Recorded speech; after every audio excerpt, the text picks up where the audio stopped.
And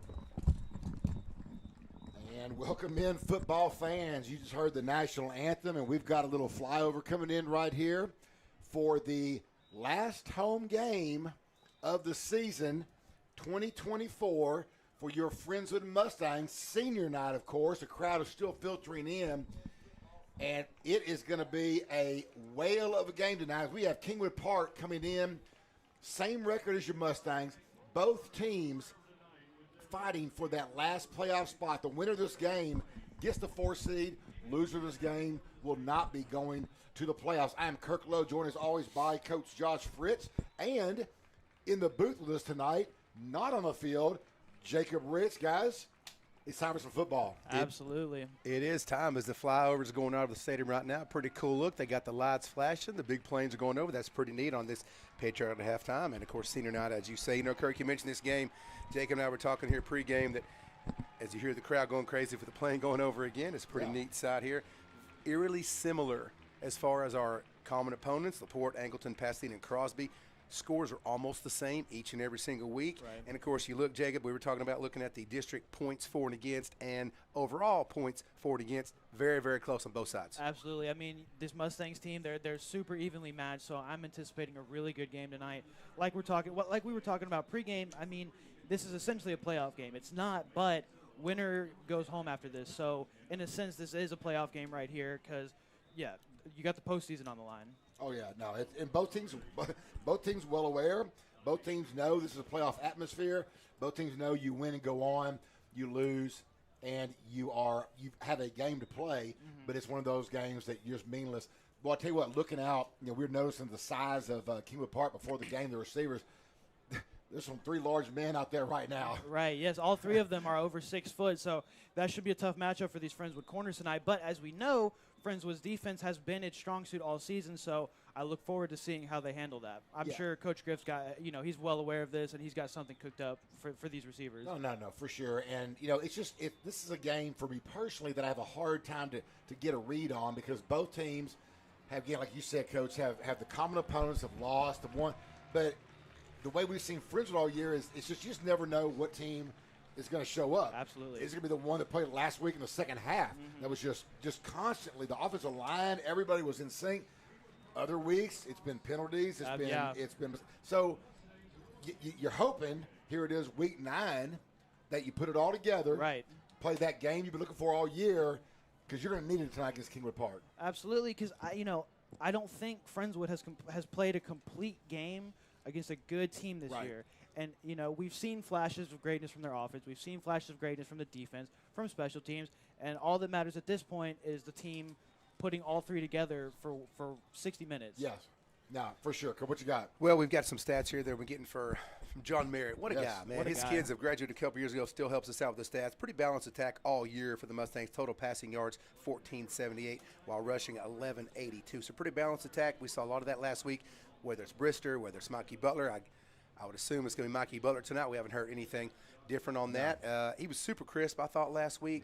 We talked about how that snap to throw was – I like to have it on a stopwatch, how quick he's able to get the snap back, get the throw out to those skill guys, whether it be Mickey or Jackson Lee or whomever. And so great job last week. Let's see what the offense can dial up this week, and we know how good the defense has been. Absolutely. So Kingwood Park won the toss. They will defer to the second half. They are wearing their white unis with the green stripe on the left on the legs for Friendswood. Their Mustang blue jerseys, pants with a white stripe down the side, white helmet with the blue Mustang.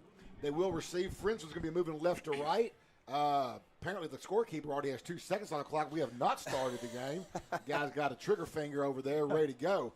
Everybody's ready to go here. The crowd is in it. We're ready to go. And again, this is to go to the playoffs here in 2 weeks. And the kick is off, and we are underway here from Henry Winston. A little short kick. It's going to be returned. Oh, it's going to hit at the 15. Picked up 15, 20. 25, makes a move, here we go, 30, here we go, 40, 50, one man to beat. He's going to go all the way, but some laundry on the field. There is a flag typically on a kick return.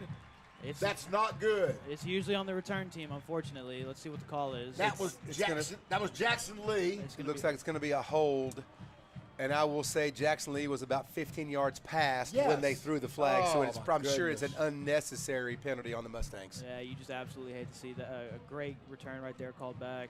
Well, Jackson Lee made one move, and then he was down the left sideline right in front of the Kingwood Park bench. But as you said, Coach, the penalty had already been, well, if that's what it was, the hold had already happened way back. The officials are taking their time coming together on this. Wow, how electric that was by Jackson Lee. Yeah, and we've been waiting for him all year to break one out. He's had several chances. He's got good speed, good hands, and it is. Hold. Yep, it is a hold on the Mustangs. Oh, goodness. So we will bring this thing back, and I'll see where the hold actually took place. We'll mark it off from there. But the touchdown was for not. Well, they're marking the ball at the 44. He threw the flag at the other 44, though. That's where the flag was. Right, it was. I guess couldn't get it out of his pocket soon enough. But, we've had some officials who haven't really spotted the ball all that well, speaking of last week. Remember that? Oh, yeah, for sure. So the Mustangs will start their first drive of the ball game on their own 44-yard line. Ball's on the left hash. Again, the return from Jackson Lee is negated. Lee now goes in motion. Going to have twins to the right side. Handoff, Walker Winters. Up the middle. Good run right there, Walker Winters. That should be enough for a first. Oh, yeah, he's got 12 on that carry inside Panther territory to the Panther 43-yard line. Trying to go tempo, but you have an offensive lineman down. It looks like a Rowdy Stouffer down there and getting up on his own power, kind of tweaked his knee a little bit. You see Mikey Butler, number 8, in the game. Yes. Starting off with the Mustangs as Stouffer comes off on his own power. Probably just a little tweak. Sure he'll be okay. Oh, he's definitely jogging off there for sure. So he'll be back in. I would assume probably the next play. I'm sure. So ball is on the Panther 43-yard line. Again, first play of the game. Jackson Lee returns it 85 yards. Brought back on a hold. First offensive play for Friendswood. Walker Winters up the gut. Doubles formation. Quick strike. Butler caught. Winters. That's enough for another first down. Little 8-yard strike, and then Winters run for about 6 more, so 14 yards. And, boy, Mustang offense is firing on all cylinders here. First 2 plays of the game. Both Walker Winters. Ball's on the 28-yard line. Left hash, 1st and 10 again. Winters again. Up the middle, cuts to the right side. Get a couple. They're going to give him 3 on that 25-yard line. Kind of like the way they're coming out. Oh, absolutely. These 2 runs by by Winters here. I love the idea of setting the tempo early, running the ball, so you can set up the pass later on in the game. Twin formation, right side. Butler going deep. Got a man. Caught. Oh, so close. He hit the pylon. They are going to say he caught it, and he's out of bounds at the 2-yard line. Nice toss by Mikey Butler there, kind of with 3-step drop, threw it up there. Great little pass. I like how they're getting out of his hands nice and quick. Yeah, that's Jackson Lee again. Yes, Jackson Lee's having a nice first quarter. Walker Winters is in the end zone for 6. Mustangs on the board. 10:31 left here in the first quarter, just underway. The Mustangs, boom, boom, boom, and there's 6 points. Yeah, what a confidence builder it is when you end up getting that kickoff run all the way back. Brings you back, but then you come back and get the 6 again. That's a huge mental win for the Mustangs. Kingwood Park really never had a chance to even catch their breath on that drive. No, they did not. I feel like they were on their heels the entire drive. Yep, and that's that beauty of the Friendswood tempo. When it's working, it works. Well, let's hope that penalty, they got that one out of the way early. Right, get it out of your system. Hopefully we can, knock on wood, avoid that for the rest of the game. Yeah. Quick shout out to our normal listeners. We got Coach Butler checking us out again. We've got Miss Donna Nelson here on the chat listening up. She says present and accounted for. Go Mustangs. And we got Miss Webster saying let's go with fire. That Miss Webster loves her emojis. Yes, that is my sister, and she is something else. She is. Well, to be related to you, you have to be something else. You know what I'm saying? Don't make me cry. It's been one of those nights already. Yes, sir. Absolutely. All right, well, Mustangs going to kick this off. Let's see if that vaulted defense. We mentioned last week that they hadn't been scored on but one time in 10 quarters. Now, they got scored on a couple of times towards the end of the game. That's when you're letting some other kids play, getting in that wasn't the full starters. So the Mustang defense has played really, really well past what that would be now the 12 quarters I guess we've played. Yeah, no doubt about it. I'm not going to hold those little scores against that D at all. They've dialed up some great schemes, some great pressure, and like I said, that unit is so strong. Looking forward to seeing what they're going to do tonight against this Kingwood Park offense, who can put some points on the board. So we shall see as the kick is away for the Mustangs. It's going to hit at the 3, bounce into the end zone, and it will be a touchback. And it looks like the normal characters there going on defense. Collins bouncing around. Molina's in there, of course. Colin Bob. Got some guys in there. Austin Kane. Ready to Rufino's in there as well. And, of course, we got to look out for a 49 that is at all times with Caleb Allen. Yes, indeed. So Kingwood Park will start this drive on their own 25-yard line. They'll again be moving right to left.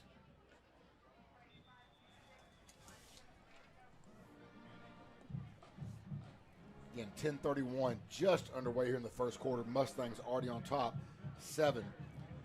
Quarterback for Kingwood Park is senior quarterback Aaron Gilliam. He's 6'4" himself. I was going to say he's a tall. You can tell from here he's a tall dude. The receivers, again, they have height for sure. Single back in the backfield, offset to his left side, doubles formation.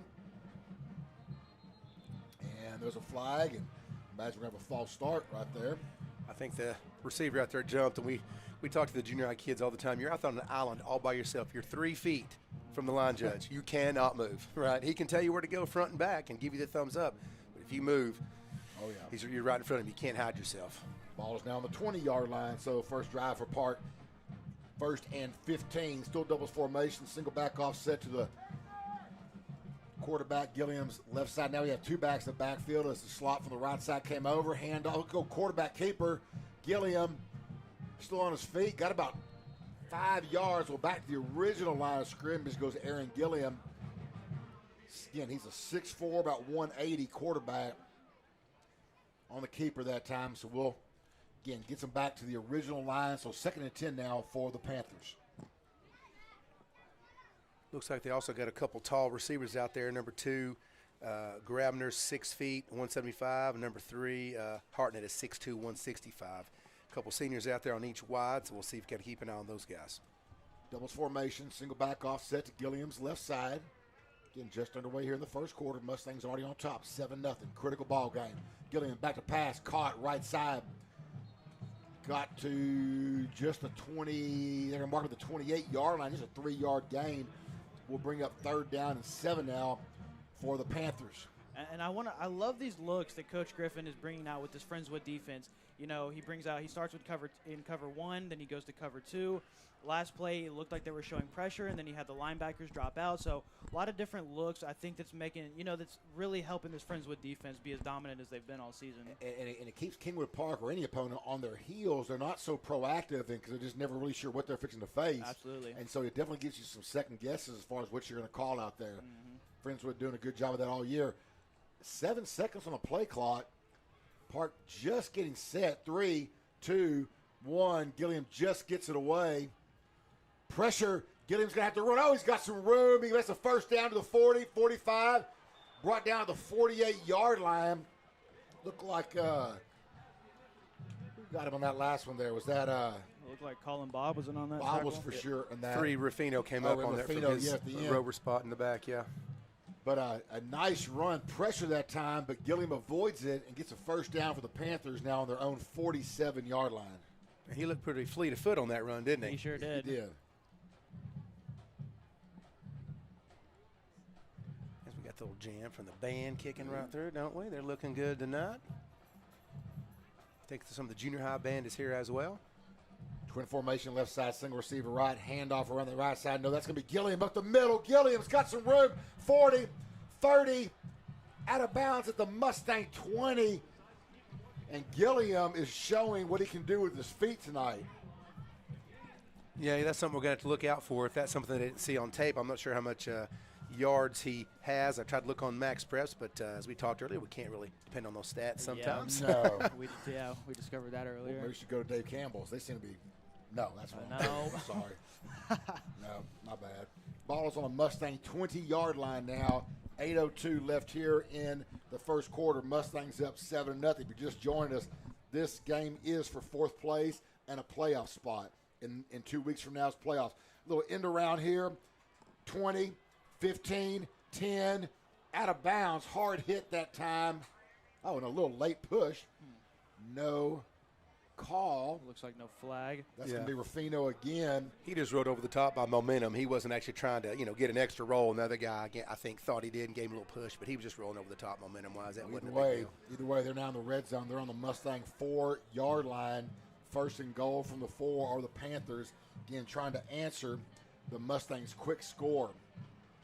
And this is one thing we kind of talked about. Could this be one of those games where it's just shot after shot after shot?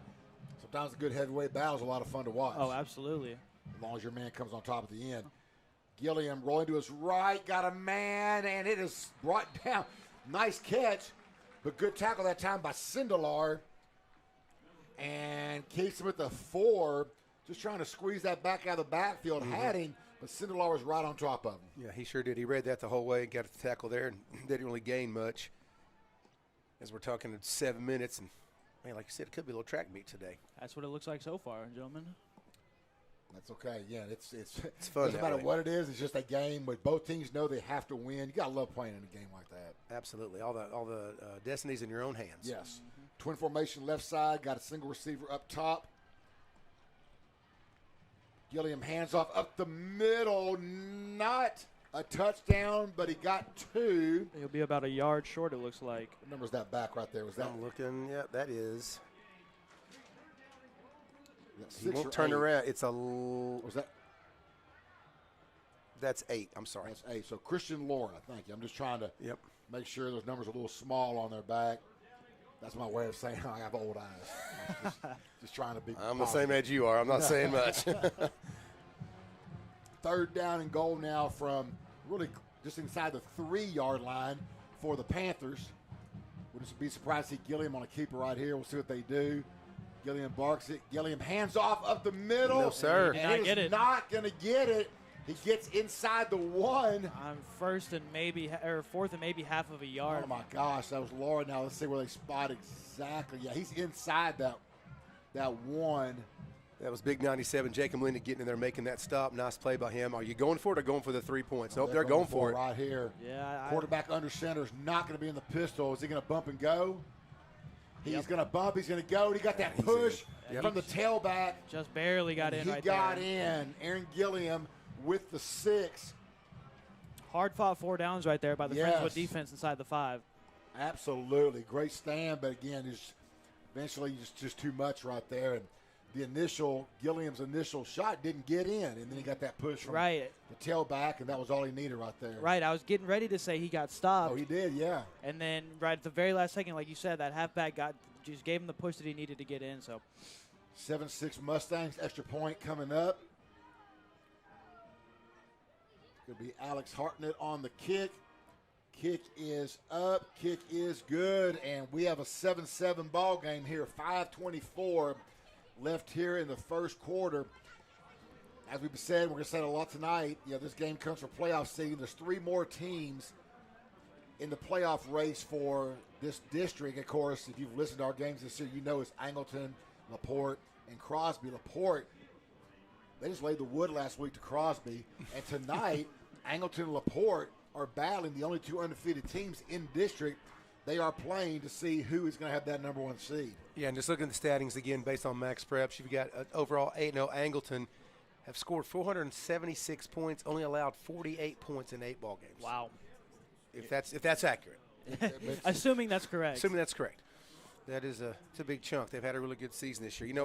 Tonight it may come down to, if we got the offense and defense going, I hate to say it may come down to maybe a freaky turnover, a pick 6, a fumble on the goal line, something that ends up, or like in the Jets game last night, the guy ran across the goal line. Oh, my Why goodness. is that becoming almost like an epidemic? People dropping the ball before they cross the line. It's unbelievable how I'll it never happens. understand it. I do not get it. They get too excited, I guess. But let's hope tonight's game doesn't end up being some crazy turnover that ends up hurting the Mustangs. Right, because right now, we've only had 1 drive for each team, but as it looks right now, it looks like it's going to come down to who makes a mistake at the wrong time. Right. Correct. And in a game like this, too, you got to count special teams. Absolutely. We saw the opening kickoff. Right. That could have been 7 right there, but had the penalty. So, that's the beauty of a game like this, a heavyweight matchup, is you've got to be on your game in all areas. This kick goes. That's a boomer right there. It's in the end zone right there. And so it will bring the Mustangs out now. 5:24 left here again, all knotted up at 7. Kingwood Park Panthers versus your Friendswood Mustangs. Again, senior night tonight, patriotic halftime, last home game of the season and for these seniors.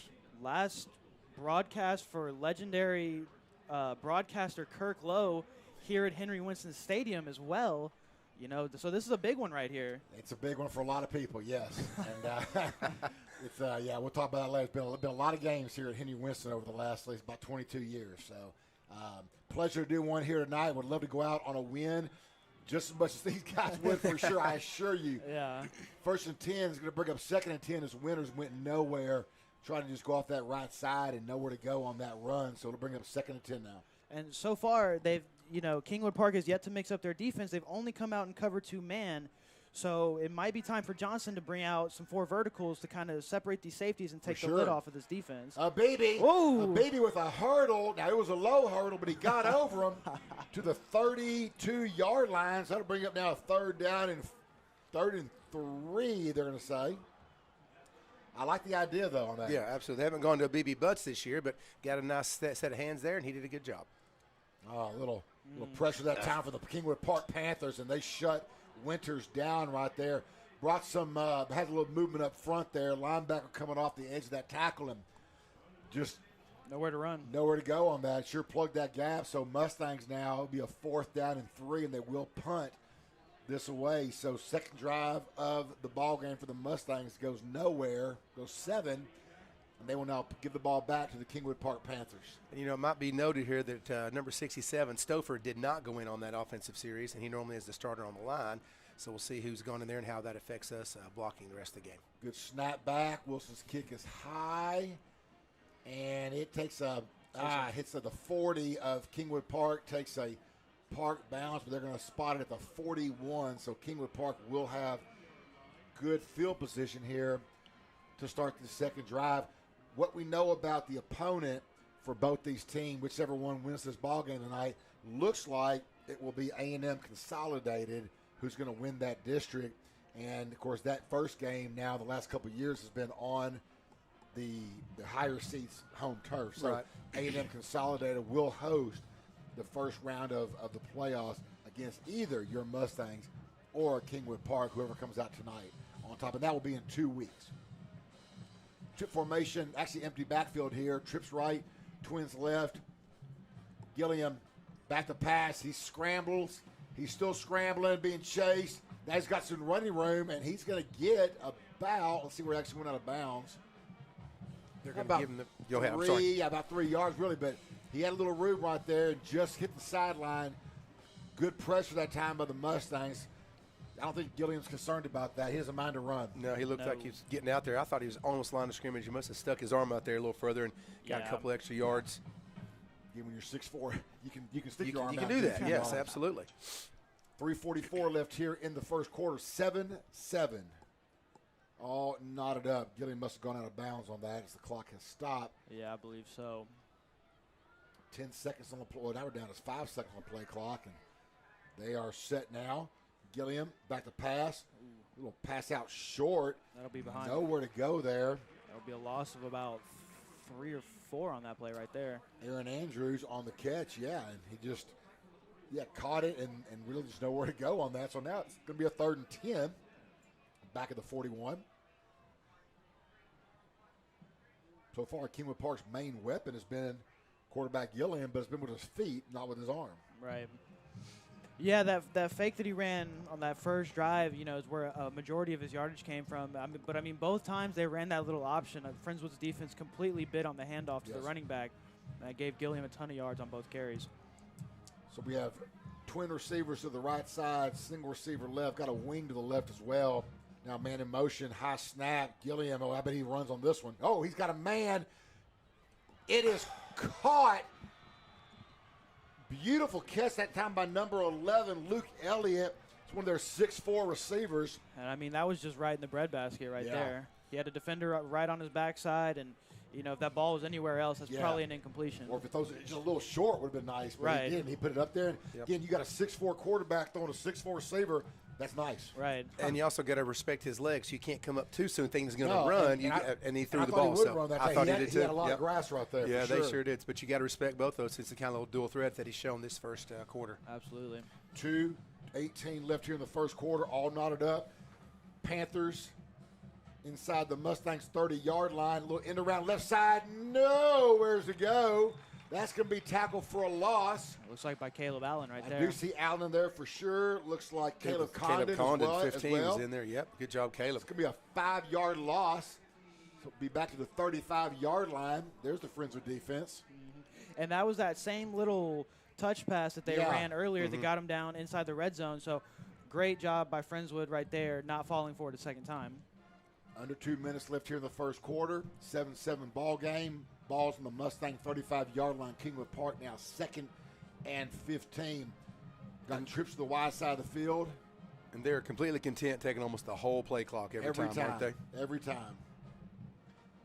Fakes the handoff going up top. Big hit right there. Got a man caught. 10-5. Touchdown. That is number 3 for Kingwood Park. That's 3. Alex Hartnett. That's a 6'2" receiver right there. Got, again, a lot of 6-footers. And really just, the ball was the money, but the defensive backs kind of misplayed that too. Absolutely. He didn't turn his head back and find the ball, unfortunately. And credit to Gilliam right there. I mean, he hung in there till the absolute very last second and took a big hit while delivering that throw right there. Kingwood Park up on your Mustangs, 13-7. Extra point coming up. 1:19 left here in the first quarter.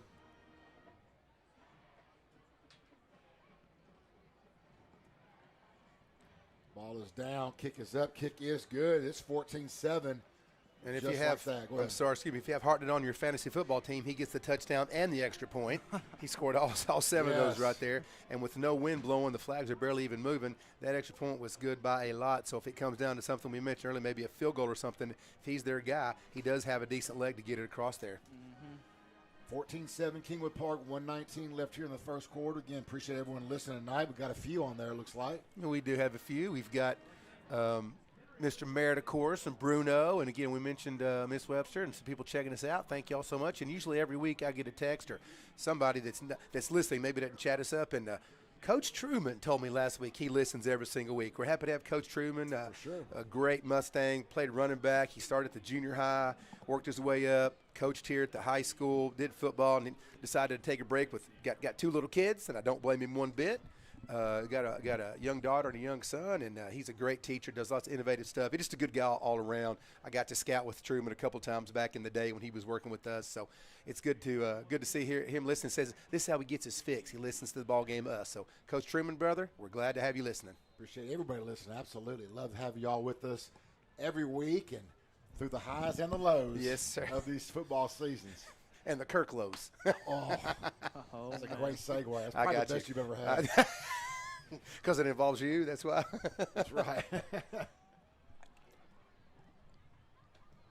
The kick is up and away, and it is going to be returned for the 11. That's a 15, 20, Get 25, through there. 30. Get through there. 35, make a cut. Oh, he's down to the 42-yard line. There's a late flag. Late flag. Very late right way there. Way behind the play. Do they have something against Jackson?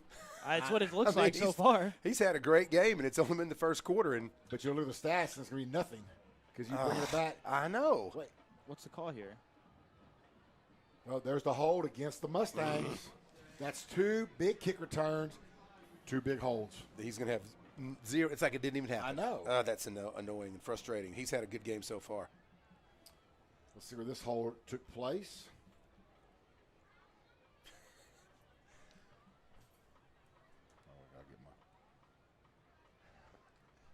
Amen. Coach Truman, glad you're with us. Yes, sir, absolutely. Well, that is going to bring the Mustangs back again. Negate a very nice start, but as last time, we didn't have the greatest field position, yet still matriculated, using your word, on down the field to go ahead and score, so we need to score right here on this drive. Pass blocked. Deflected. Almost intercepted right there. It was deflected immediately and did hit the turf. Thank goodness. And it's always important to score, but really important that the Mustangs score on this drive right here. For sure. Do not give more momentum to this Kingwood team right now. Yep, Kingwood Park's had 2 drives, 2 scores. Friendswood's had 2 drives and 1. 45 seconds left in the first quarter. Mustangs ball on their own 25. Butler, got a man caught. Nice pass. Nice move, Garrett Mickey. Going to be brought down right at their own 48-yard line. Mickey caught from behind after he had to slow down, make a move right there. Nice little pitch and catch between Butler and Mickey. It's been a nice little partnership this year for sure. Mickey's all alone on the right side, doubles formation up top. Caught. That's Jerome. Jerome about 6 to the 47-yard line of the Panthers. And that might be it for the – well, no, we're going to try to squeeze one more in here. Got 15 seconds. That tempo's ready to go. 10 on the game clock here in the first quarter. It looks like they're just going to try and drop offside. They are. That's going to be it. So first quarter is in the books here. 3 to go in this playoff-type game. It is Kingwood Park 14 and the Friendswood Mustangs 7. And so far, guys, this is what we kind of said it would be. It's just going to be one of those fights. And right now, Kingwood Park just has one more punch. Right. Yeah, and Butler looks good. His leg looks none the worse for it. I don't see him limping like he was last week, a little bit last week, week before that. He just running off the field. That was a nice rollout by him that time. Nice little fire out there to Mickey. So looking good on offense. And we just got to make sure we take care of business here and keep going down the field, because what I'm afraid of is if we happen to get down, they use the play clock so much. They milk it for all it's worth. We want to get up and run, use the time that we can. So it may be something that hurt us in the long run, but hopefully we can score right here and keep it rolling. Absolutely. Like we said, these are 2 very evenly matched teams, so it'll likely come down to who gets a key stop late in the game or who makes a key turnover, fumble, or what have you. Well, until, just like a fighter, when you get punched, you need to answer back. Absolutely. And that's why you said earlier, Friendswood needs to get something on this drive. They need to answer Kingwood Park. So it's going to be a 2nd down and 6 now for the Mustangs, maybe 5. Twin formation to the wide side of the field. Looks like Jackson Lee here, single receiver. Butler on the keeper. He got tripped up short of the first. Be about 2 yards short. Got to the 44-yard line. So it'll be a 3rd and 2. A lot of play choices right here, I would think, for the Mustangs. Yeah, 3rd and 2, you can kind of open up your playbook here. They're putting in, looks like they're putting in Brister, number 0, in at the quarterback. They switched him some last week, went back and forth, him and Butler. Might expect a keeper right here. I was going to say the exact same thing. When Brister comes in, usually it means he's going to fix to run that ball. He's a hard runner. Brister on the count. Tripped up again. Oh, that's a bad spot, though. They're going. That's okay. Okay, I was a little worried right there. I mean, he at least made it, so they gave him 1 yard, 4th and 1. He had plenty of run room, just got tripped, got on the ground, stuck his hand out.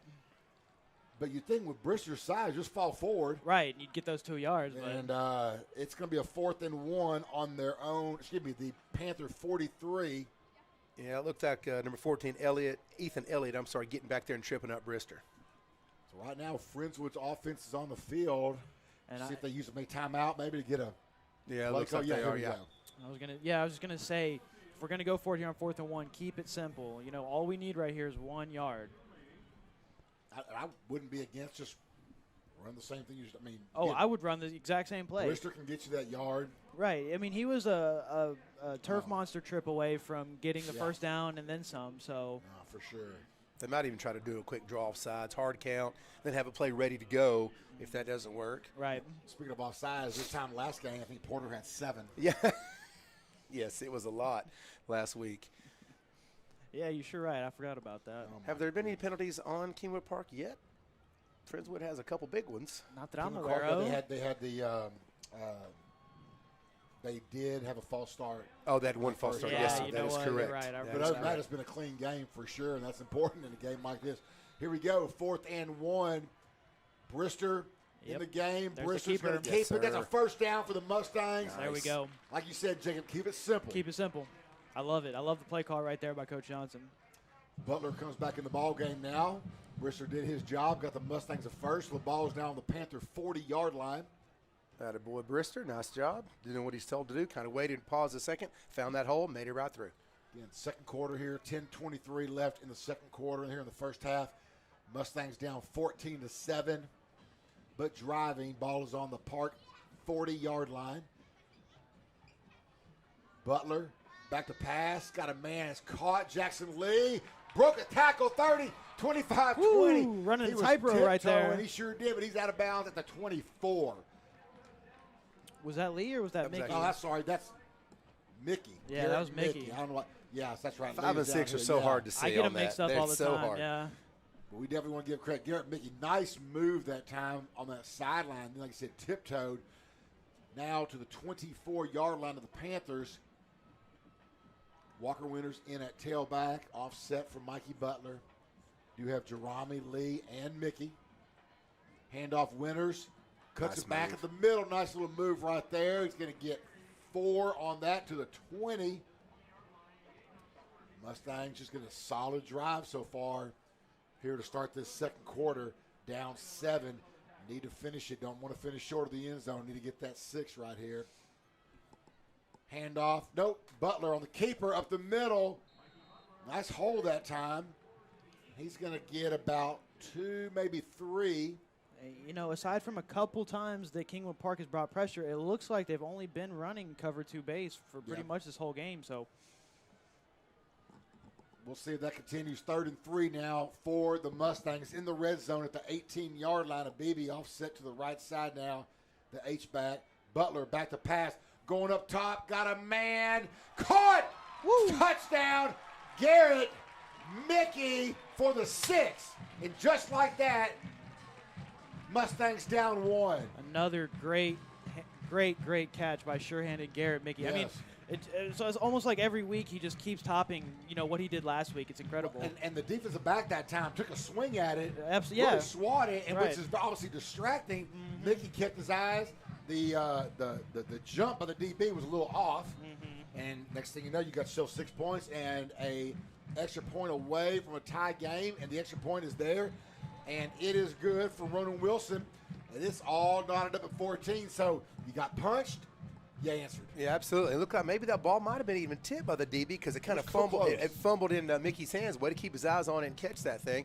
And the good part about I see Jackson and Mickey, they come to the junior high helping out sometimes. And they're both just yes, sir, no, sir. They're just nice kids, humble. They don't act like they own the world. They just show up and they do their job at the junior high for us with some kids they work with. So it's great to have those guys and to interact with them. They come into the gym and, Coach, how you doing? So, again, it's just fun for me seeing all these guys, much like our very own Jacob Rich over here, who I got to teach back in the day and all that stuff. And now he's a fine young man helping us out. So it is a good time to see these guys come to junior high and still give back. That's super important to me, in addition to being a great football player, is being good characters. So glad to have these guys and being successful. Right. I mean, you love to see that from your seniors. That's what you want from your seniors, is leadership like that. So you're absolutely right, Coach.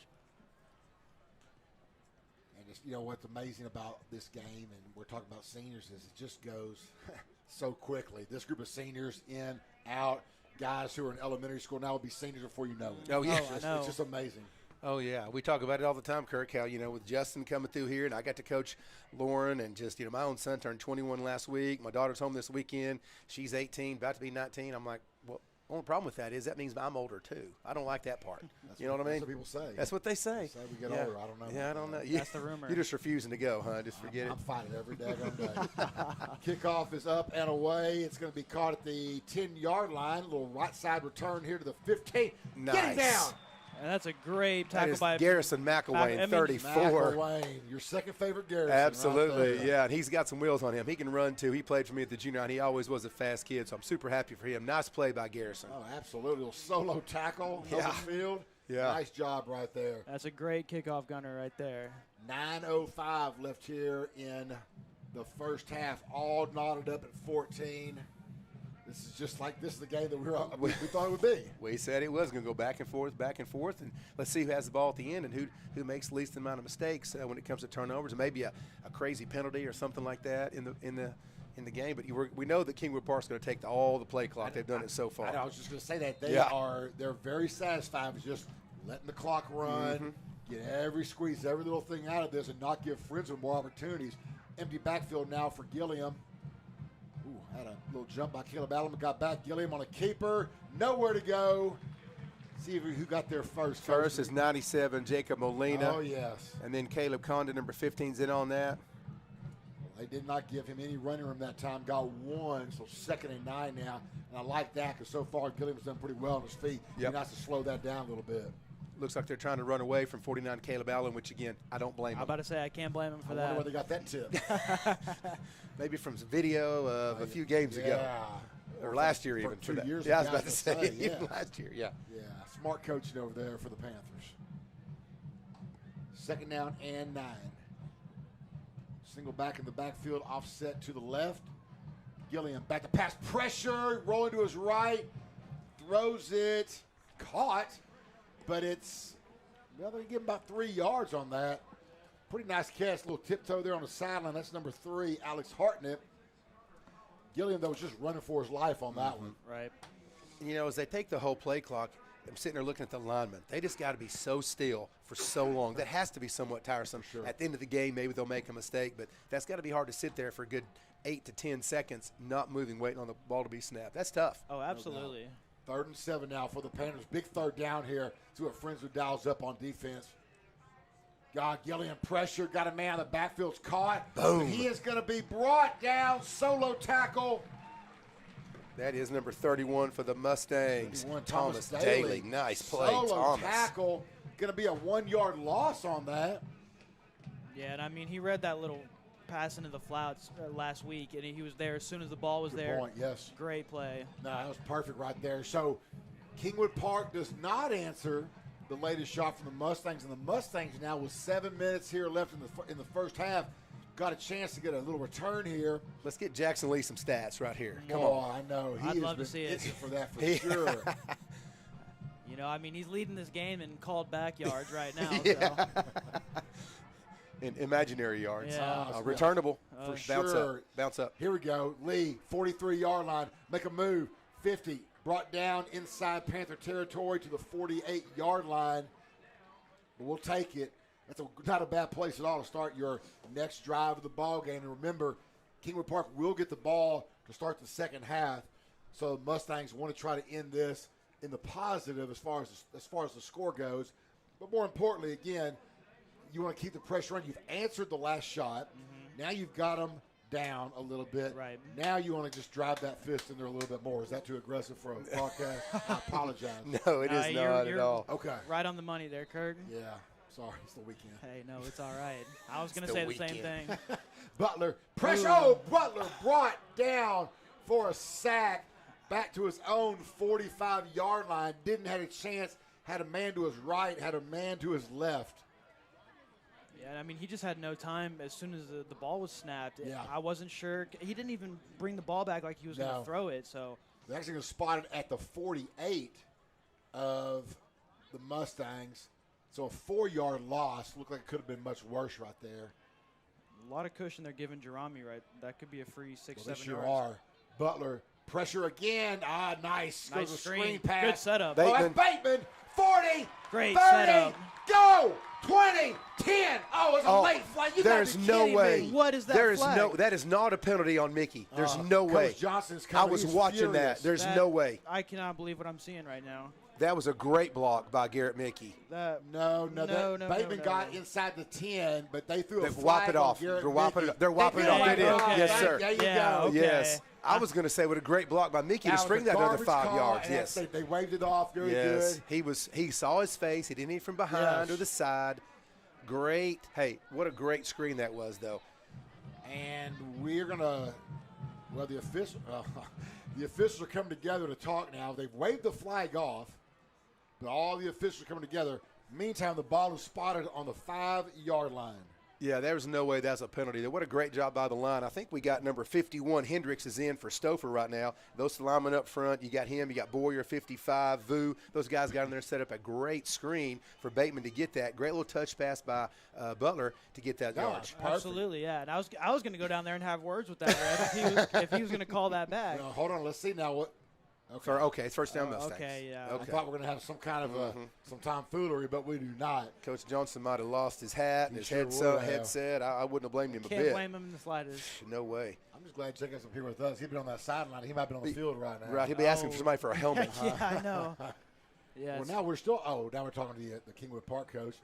He's not sure what happened. I know you didn't have a good angle. He didn't have a good angle. He didn't have a great view. He doesn't know what's going on. Yeah, he needs to be quiet. I literally was staring at Garrett Mickey because I saw it coming. I had the binoculars on him. That was a great block. There's nothing negative about that at all. Yeah. First down and goal from the 3. It looks like Brister's in the game. Brister is the game, which can only mean keep it. A keeper. Run. Touchdown. Mr. Brister. Growing up before our eyes. Well, he already was kind of grown up. He's about 6'4", 6'5". He's a big old drink of water, but good for him. You know, one thing about that is that just, to me, that saves Mikey Butler having to do that because his arm is looking good right now tonight. He's been sharp on his pass. I want to see the stats from Coach McKeel, but giving Brister that chance doesn't give a chance for Butler to get hurt. So I like it, switching it up. I look forward to seeing the stats at halftime. Ronan Wilson in for the extra point. Ball is down, kicks up, kick is good. It is 21-14 Mustangs, and so they've answered. Yep. And now they're putting the pressure on. Kingwood Park, though, plenty of time. Oh, yeah. We will get the ball back, start the second half. So now it's Kingwood Park's turn to say, can we answer? Game's going like we said, guys. That's what you love, a good fight right here. That's what we got. For sure. This is the best type of game to call right here. Oh, no. For sure. We've had some of them not been that way. I don't know if y'all remember any of those. We've had a few in the 6 years, Kirk, you and I have been doing this together. We've had a few that have been kind of tough to call. Quick programming note, when the clock hits 0, we're going to have a special guest up here at halftime after the interview with Coach Johnson. We're going to have the varsity baseball coach, Corey Benavides, is going to join us up here in the booth and get a chance to talk about his program, what success they've had over the past few years, kind of maybe take some notes on the secret to success. For sure. You know, another famous Friendswood alum. He is a famous Friendswood alum. I got the pleasure to coach his young sister, who is now the mother of 2 back in the day. And, he's a good guy. Really has got some kids. He's got Coach Hollier helping him there at the high school as well. Coach Hollier also came through the junior high just like Coach Benavides. So it's good to see these guys kind of coming back home, so to speak, kind of beating their time. And now when they get their chance, they're doing great things with it. So it's going to be happy to have him. 5:53 left here in the first half. Mustangs on top 21-14 in a winner-take-all ball game. Wilson's kick goes down to the 3, return to the 5-10. 15, 20, 25, 30. Does not quite get past that last wave. And that's a good thing because after that he had Ronan Wilson was the only man back ready to make that play. And, I don't know his mindset, but most kickers, they don't have that mindset of, I bet, you know what? I got a feeling 12 is going to make that play. Unless you're Pat McAfee. Pat McAfee loves that kind of play, yes. He's a little off in the head, though. I like to call him a wild card. He is a don't know. Yes, he is a wild card. Yes, yeah, he had the linebacker mentality in a punter's body. Yes. He was good, though. He sure was. So 5:47 left here. Kingwood Park Panthers starting this drive on their own 32-yard line, seeing if they can answer the Mustangs offense. But right now, Friendswood Mustangs defense seem to be just a little bit more in sync as the game progresses. Got a little man in motion. There's that little end around they like to do, and there's nowhere to go. Yeah, so far Friendswood's seen everything that's worked against Friendswood, they've seen and, Adjusted, right. That's the word I was looking for right there. Like, that was the third time they ran that little touch pass. First time they got probably 20 yards. Last time they got maybe 3, and this time I think they lost yards. They lost 3, exactly. So, it's time to go to page 2, the playbook, apparently, for the Panthers. Second down and 13 now. Ball's on their own 29-yard line.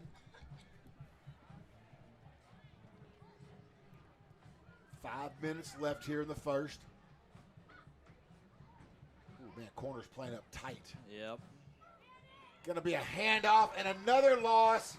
That's Kreitz, number 18. Kreitz, all alone. Quarterback kept it in there a long time. Wasn't sure he was going to keep it. Had been keeping it. Gave it off that time because he didn't want to have that Kreitz sandwich. He lost 4. It's 3rd and 17 now. And the Mustangs defense, like I just said about 2 minutes ago, seems to just be getting better and better every play. Right. Kreitz is a junior. We'll have him back next year. He's really kind of burst on the scene this year. He really has had a great junior year. Excuse me. Yeah, I look forward to seeing him next year as well. For sure. Ball's a 25-yard line. 3rd and 17. Another big stop coming up here for the Mustangs defense. Gives them a chance to get the ball back one more time here in the first half. Already up 7. Doubles formation. Now empty backfield as the man in motion. Oh, they're going to try a little wheel route here. Gilliam's run to his left side. Got a man on a short pass. That's great for 7 yards, and that's how we're going to give them 9. Either way, they'll have a lot longer to go. It'll be 4th and 8, another punting situation for the Kingwood Park Panthers. Yeah, they have to punt here. There's no way they wouldn't go for that. Even if they're short by a yard or two, it's still going to be on their side. Got to punt this one away. Hopefully give Jackson Lee another chance for a good return. Yeah, and it is, yes, sir, I'm sorry, it is number 3 there kicking for them again. So Lee is back right now, kind of hovering between the 25 and the 30. 3:35 and counting. See what they do here. Snap is back, and the kick is away. Another kind of flat, but it's going to be a little shorter this time. It's going to roll out of bounds at the Mustang 28-yard line. So Friendswood's offense get one more chance to score. Mustangs have 2 timeouts left, so plenty of time.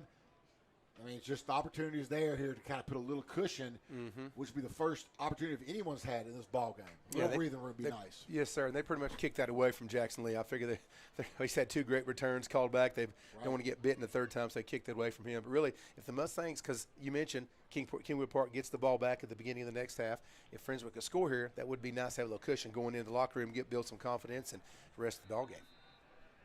Trips formation to the wide side of the field, which is the right. Now Beebe's back in the backfield. Walker Winters offset to Butler's left side. Butler hands off to Winters. Winters goes right. Winters comes back left. It's going to get about 6. It's actually Bateman, I think, number 33. Okay, I'm sorry, yes. It's just hard when they have the 22 and the 33. I know, it's right? so hard Kinda to like tell. Nicky and Lee. Yeah. We'll get it right eventually. Yeah, exactly. Thank you, Trip Bateman in there. Bateman's had a nice game so far. Oh, yeah. Absolutely. I look forward to seeing him play in the future, too. Sure. Absolutely. I don't think they pick the numbers for us, though, do they? They sure do not. No one asked us. Bateman again on the right side. First down. Hard run right there by Bateman. He's still running almost to midfield. Got brought down at the 48-yard line of Friendswood. Bateman he does run so hard, but so does Walker Winters. Absolutely. That's why it's so hard to tell the difference sometimes. Right. They got the same running style. Yes, they Absolutely. do. 1st and 10 Mustangs, 2:30. Butler pass. Oh, caught. Where's the defense? There's no one on the field. That's a touchdown for the Mustangs. What happened? That is Garrett Mickey. The defensive back shot up like a run. I guess. I think he thought that they were going to run that little 5-yard Oh, hitch. my goodness. I think Mickey might have ran a hitch and go right there. It was a quick hitch and go if he did, and my goodness. There was no one around him. And, of course, Butler just puts one in his chest. Oh, yeah. Well, and that's like what we were talking about. Now Mustangs got some cushion. I mean, can you even have it easier passing that in practice? No, I don't know. I don't think you can. It happened so fast, it surprised the 3 of us. I know. Goodness gracious. I would love to go back and watch that one on Me video. too. Yes. He bit so hard. Like he was determined. There's no doubt in his mind they're going to run that, and then he was gone. Well, and what worried me was I thought that they were throwing that little hitch because when I saw him bite, and I was like, I kind of tensed up because I thought it might be a pick 6, and then I realized he was throwing past, and we got a touchdown. Well, and now the Kingwood Park, I'm not sure what there is to be upset about. Well, they just Unsportsmanlike on the Mustangs. Unsportsmanlike on the Mustangs, okay.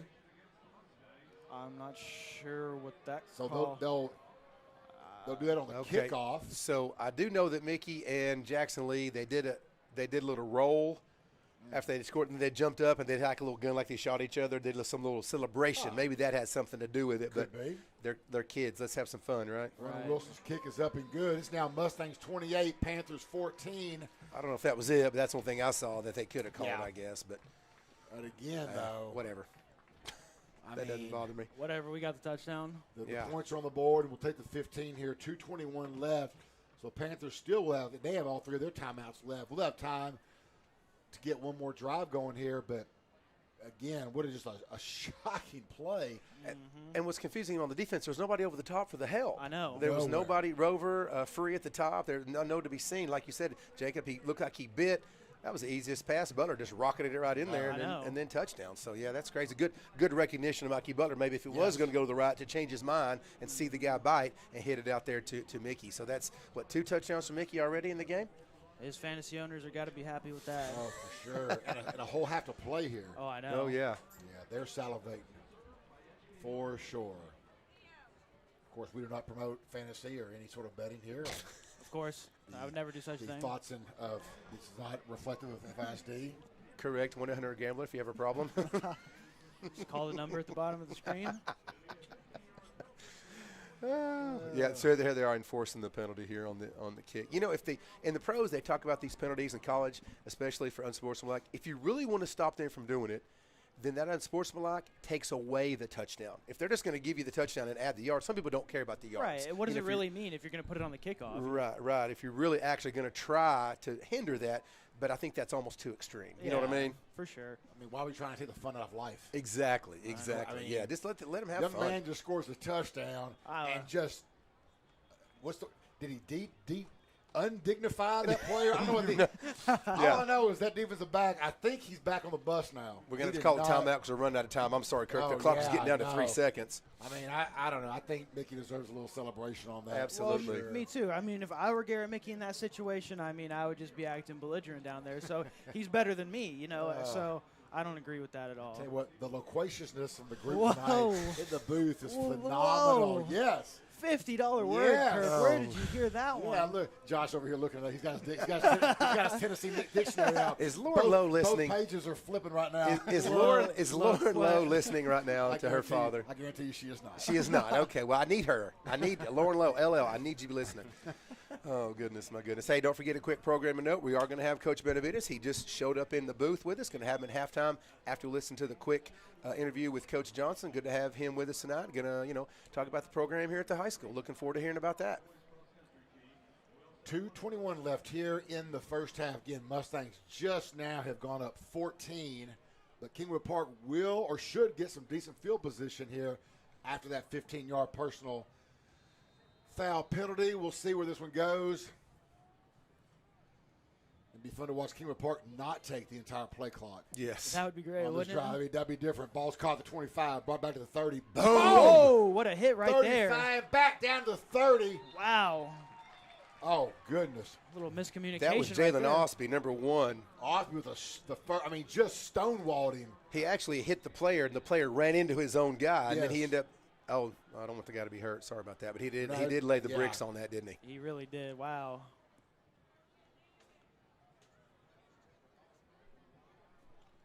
So 2:14 left here in the first half. Ball will be spotted at the Panther 33-yard line.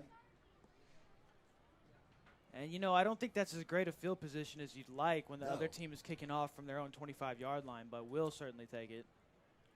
I mean, a touchback puts you at 25, and so 15 yards from that's a 40. So you're not even You're not even at that spot. Right there. Again, both teams have one more game next week. For Friendswood, they'll be playing at Kempner. Saturday night, though. Saturday night, yes, sir. Yeah. So the next broadcast will be you and Jacob, Coach. Yes, sir. 6:30 from what's that? The stadium. It was the first one we played at, I right? know. Yeah. Mercer Stadium. Sorry, yeah. Mercer Stadium. Yeah, I had to think about it for a second. So I've heard they're going to get maybe invest in some Wi-Fi by then. So I think you'll be able to hear us next Saturday. That's the word. I heard they have dial-up now. I don't know if they're going to go that far with Wi-Fi, but either way, AOL just came out last week. They're still looking for the Radio Shack in Sugar Land. I haven't found it yet. Yeah, or the Circuit City. That's where it or is. The service merchandise. One of those. We've dug too deep now. 28-14 is our score. 2:14 left here in the first half. Mustangs defense.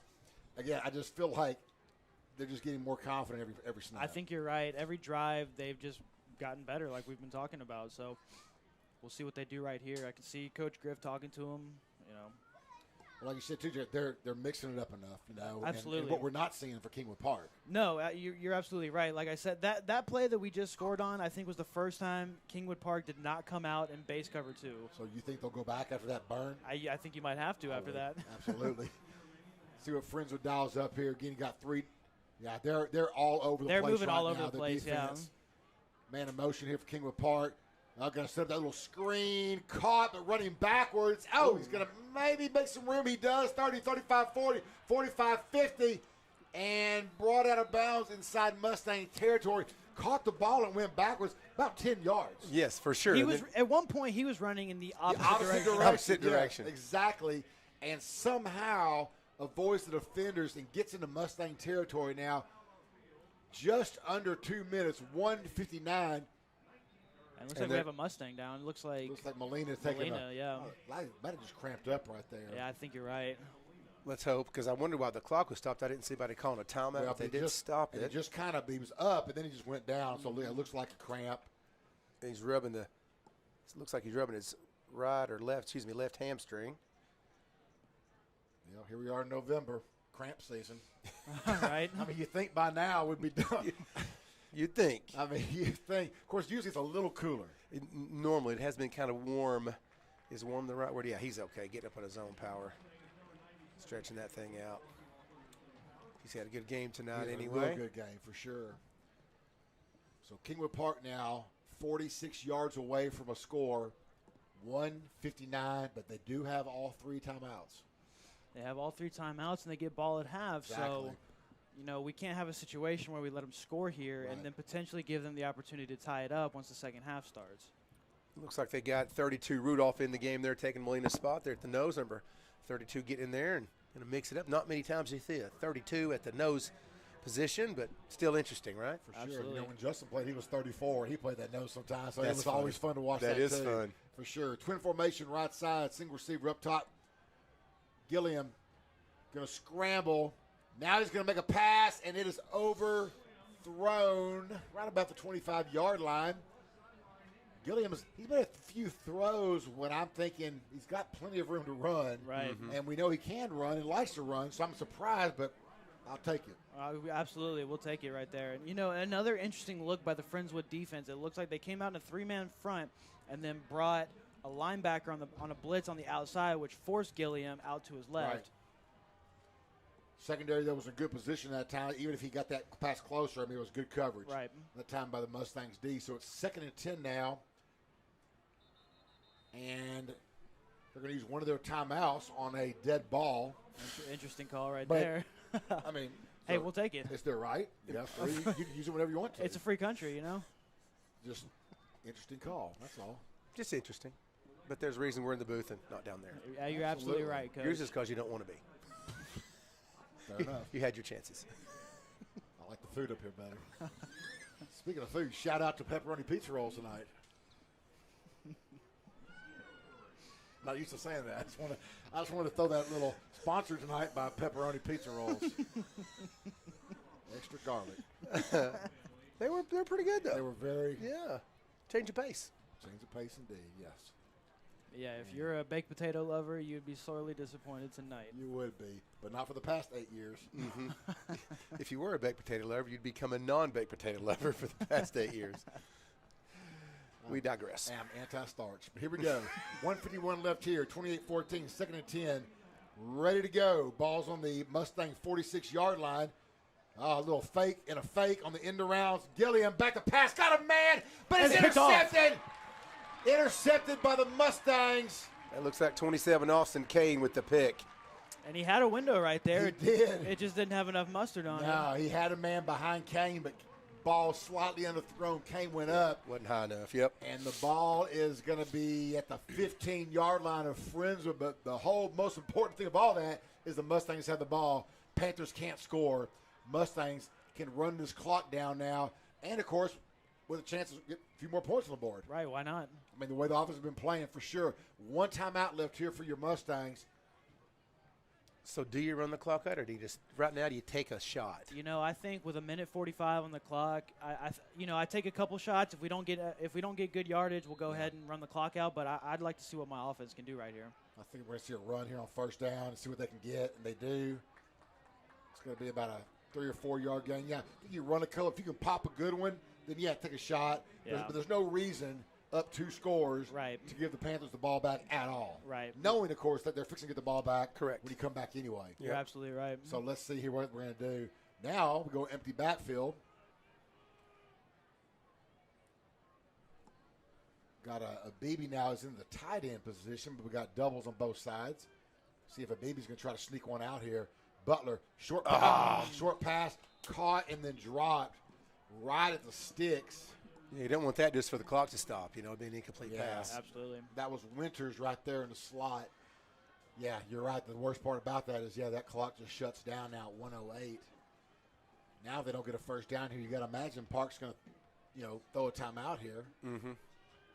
Well, yeah, and here I would, without even thinking about it, I would run the ball just to make sure that clock is running. Yeah, no, for sure. So 1:08 left here, but it's an empty backfield. BB still in that tight formation. Walker Winters in the slot. Park down up pressure. Butler on the keeper. And he is going to be short of the first. About 2 yards short to the 23-yard line. And there's the timeout from Kingwood Park. With 56 seconds left, so short drive. Panthers now will get the ball back. And again, that kind of goes back to that pass play we're talking about. If you don't pass, there's, let's say, another 20, 25 seconds off the clock. Right. Or they have to burn another timeout. Then they get the ball back with no timeout. So either way. Either way, that drop hurts right there. Yeah. And we've seen Gilliam. Gilliam's got a good arm. I mean, he can definitely throw deep, and they've had some opportunities on that. So keep Friendswood, does DB stay back, keep everything underneath you, and don't let anybody get behind you right here. At worst case, get a field goal. Absolute worst case, give a field goal. But like you're saying, just play prevent. Don't let anybody get behind you, and we'll be good to go into the half right here. Ronan Wilson will come in for the punting duty. We'll see Kingwood Park's return man is going to be 40. They're going to reset the clock and add 3 seconds, it looks like, from what the official's saying. Interesting. As Tony repeated over there now. Maybe they're telling him to, but they're not doing it. No, I see the scoreboard operator, he's snoozing on the job, it looks like. He's trying to crack the Da Vinci Code over there. Yeah, he's looking. He's got it now. He figured out how to add okay, 3. yeah. That's not easy, those electronic scoreboards sometimes, I guess. But they're going to 101. Now we're on 101. Now he's going above and beyond. I did hear 59 now. Either way, back to 101 on the clock now. So Panthers have a few extra seconds here. It's 4th and 1. So Mustangs have now called a timeout to get their bearings straight on this. So Wilson now will line up. He's right about his own 10-yard line. And now there's no one going back for Kingwood Park because they are That's interesting. Looking for any sort of fake right here. This if there's ever a time I would fake it, this would not be it. This would I not don't be think so either. This is not the time.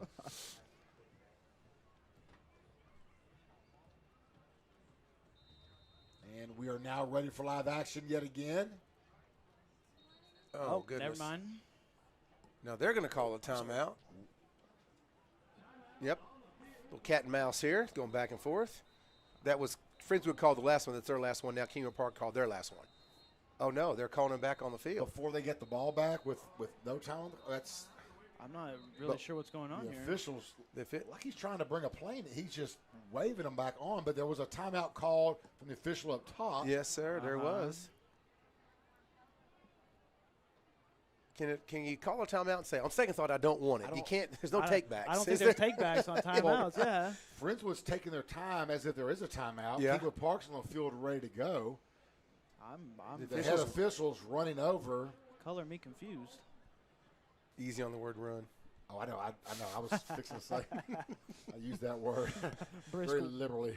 Lumbering over there. And then, so they don't want to use the timeout, which, again, I wouldn't have either because they want to maybe use it when they have the ball. But yeah, I was thinking the same thing. But, hey, it's a free country. If you want to waste your timeout, go ahead. That didn't make any sense. Coach Johnson's arguing. In the meantime, the time has stopped. There's no action at all going on. Now the Mustangs come on the field. Play clock hasn't started. Okay, so let's kind of reset all this. 1:01 left here in the first half. 4th and 1 for the Mustangs. Ball's in their own 23. Now Kingwood Park has a return man back at his own 45.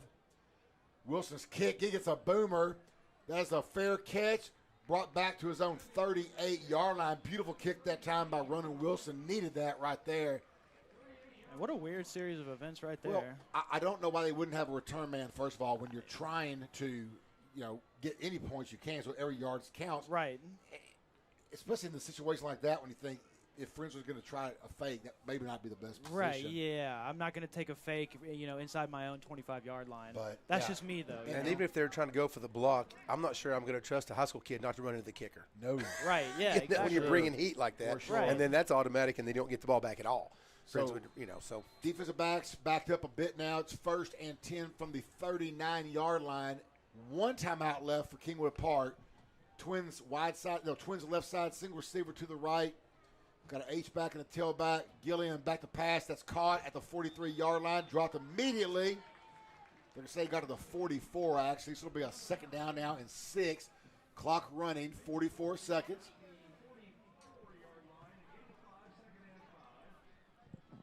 Kingwood Park finally now, first time all game, hurrying to the line of scrimmage. Yeah, that's a first. Gillian back to pass. Got a man across the middle. Good stick. Legs taken out from under him, but he got to the Mustang 45-yard line. That's Ruffino. 25 seconds and counting here. Sticks have been moved. Little spike there from the quarterback to stop the clock. Kingwood Park still has a timeout, I believe. The board says that. I believe they do. Allegedly, yeah. Yeah. So 20 seconds remaining. Ball's on the Mustang 45-yard line. Second down and 10 now for the Panthers. And, it's not important, but I've never seen anybody spike the ball out of a shotgun formation.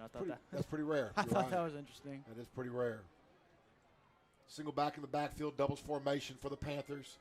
Gillian back to pass, pressured. Mm-hmm. He's going to scramble, and he throws a duck. It is incomplete. It's a pretty duck, but a duck all the same. That ball, we never had a chance. Duck nonetheless. So 3rd and 10 now, 13 seconds on the game clock. Panthers got time for probably 2 more plays, assuming that timeout's accurate. Right. Yeah, assuming the timeout's accurate or they're able to get to the sidelines, which, these last 2 passes, it doesn't look like they've put much emphasis on that, but we'll see what they do here. He definitely had to get that one off quickly, though. That pressure came that time for the Mustangs defense, and you got to imagine Coach Griff's going to dial up something right here. Well, he pulled off the – I'm sorry, Jacob, go ahead. I was going to say they're going into prevent here. Yeah, so. He pulled off the nose, added an extra DB. 3rd and 10 from the Mustang 45-yard line. Still showing pressure on the outside. Here it comes. Quick pass. Hook and ladder. Little hook and ladder.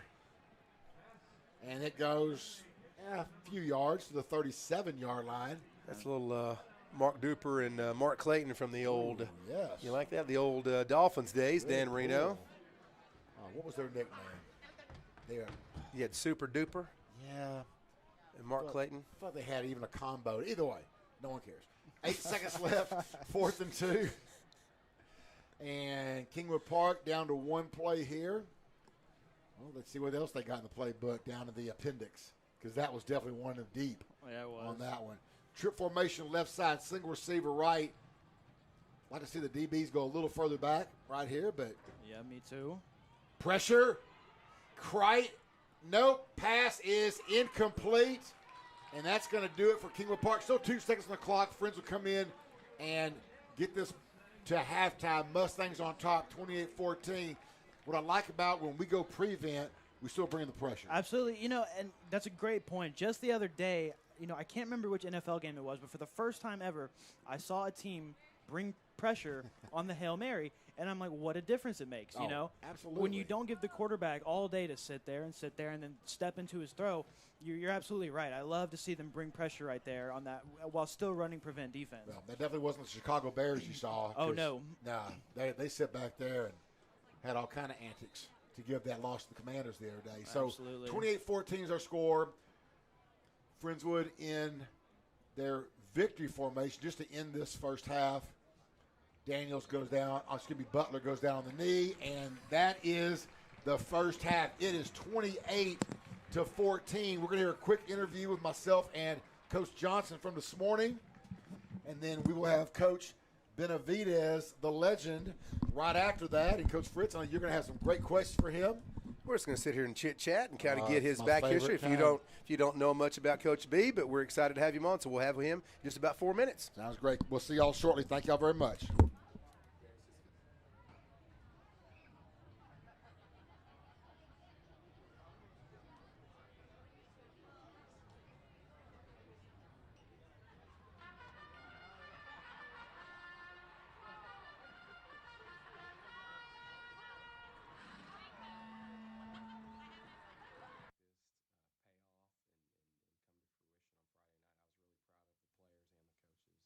Yeah, it seemed like you guys throughout that game just seemed to get stronger. And welcome back to the MCS Sports pregame show. Right now we're joined as always by your head coach of the Friendswood Mustangs, Coach Jordan Johnson. And Coach, big game tonight, but first of all, for all that, congratulations on a huge win last Friday night. Yeah, that was a good one, and it was nice to see just our preparation throughout the week and the way that we practiced pay off and come to fruition on Friday night. I was really proud of the players and the coaches. Yeah, it seemed like you guys throughout that game just seemed to get stronger, as the game went on, and evidently, especially, I thought up front with on the offensive side for sure. Yeah, we played physical up front. Our O-line played physical. They did a great job fitting up and getting to the right guys and finishing the play, and it was probably one of the more dominant games we played up front all year. I thought our running backs did a great job finding creases and getting downhill. They ran tough all night, breaking multiple tackles, and really gave us a boost on offense. Now, it just seemed like, just from the body language, too, on the sideline, not only did you guys as a unit get stronger as the game went on, but just you can almost sometimes sense a team coming together, and we really saw that last week. Yeah, and I think that the energy that our guys on the field get from the sideline is really neat to see how their teammates cheer them on and pick them up, and even when we roll guys in and out and we're subbing guys, the guys that run off the field onto the sideline, they're engaged in the game and picking the guys on the field up, and it's been a really cool experience, and we've built a really good culture when it comes to just the expectation of what a Friday night looks like for us from even the sideline standpoint. For sure. Well, we talked about this last week, and we'll talk about it again right now, but your destiny is in your hands. And as a coach, as a player, that's exactly what you want to do. I know we said last week, you take care of business in the next 3 games, you're in the playoffs. You took care of business last Friday night, and again, it doesn't come to more fruition than it does right now tonight. 2 teams coming in, same record, both fighting for that 4th spot. Yeah, this is a playoff game before the playoffs start. This is winner is 4th seed, so you're getting everybody's best shot tonight. You empty out the bag, you pull out all the stops. Our guys have done a great job preparing throughout the week. Our coaches have done a great job getting our players ready, and we're excited for the opportunity. Yeah, I think what's great about, like you said, tonight's a playoff game, essentially, is that you don't have to worry about kids looking forward to anything. Like, you're looking forward to tonight. Tonight is it. Yeah, and it's senior night, so there's a lot that goes into the game tonight. Just like last week was homecoming, so as in addition to playoff implications, there are also some community implications of homecoming and now senior night, right. And our seniors wanting to leave Henry Winston the right way and put their stamp on it and add another notch to the legacy that they're going to leave for our program. That's a big piece of it too. Oh no, for sure. I love senior night's one of the best. So many emotions and all that, but sometimes you even get a little bit more out of those young men. I know for sure. Well, let's talk real quick about your opponent tonight, Kingwood Park. I mean, again, you're battling the team that wants that same spot you do. Strong opponent tonight. Yeah, really well coached, sound on both sides of the ball. They don't make a lot of mistakes, and anything that you get on either side of the ball and in special teams, you're gonna earn it. So our players know that, our coaches know that. It's gonna be a 4-quarter game, and it's gonna be a fight to the very end. But I think as far as preparing yourself to make a run in the playoffs, that's something that you need to experience too, and you need to find a way to win those games. So we're going to have an opportunity to do that tonight. Yeah, it's exciting to have November football, some meaningful football in November, and it all starts tonight. Coach, we're looking forward to it. Yeah, we are too. Thank you. That's Coach Jordan Johnson of your Friendswood Mustangs. We'll be right back here on MCS Sports.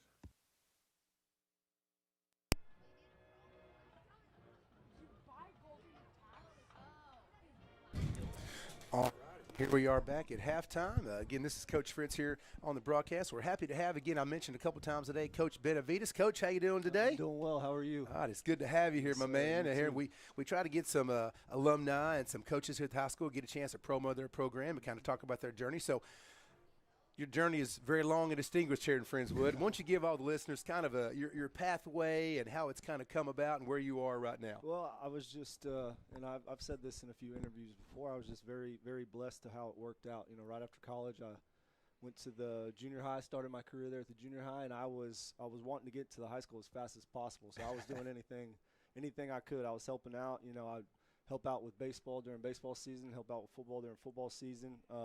Wasn't getting paid a stipend, but I knew I had to get my foot in the door if I wanted to, reach my goals as being a head coach one day. So. Sure, absolutely. If I'm not mistaken, you were a little two-sport athlete when you were at Friendswood, weren't you? I was, and I loved every second of it. Absolutely. You played football and baseball, of course, and quarterback, if I'm not mistaken. You were up here, right? Yes, sir. Yeah, good times, good times. So, it's fun. You mentioned the junior high. We've had yourself, Coach Truman has come to the – Who's listening right now, so shout out to Coach True.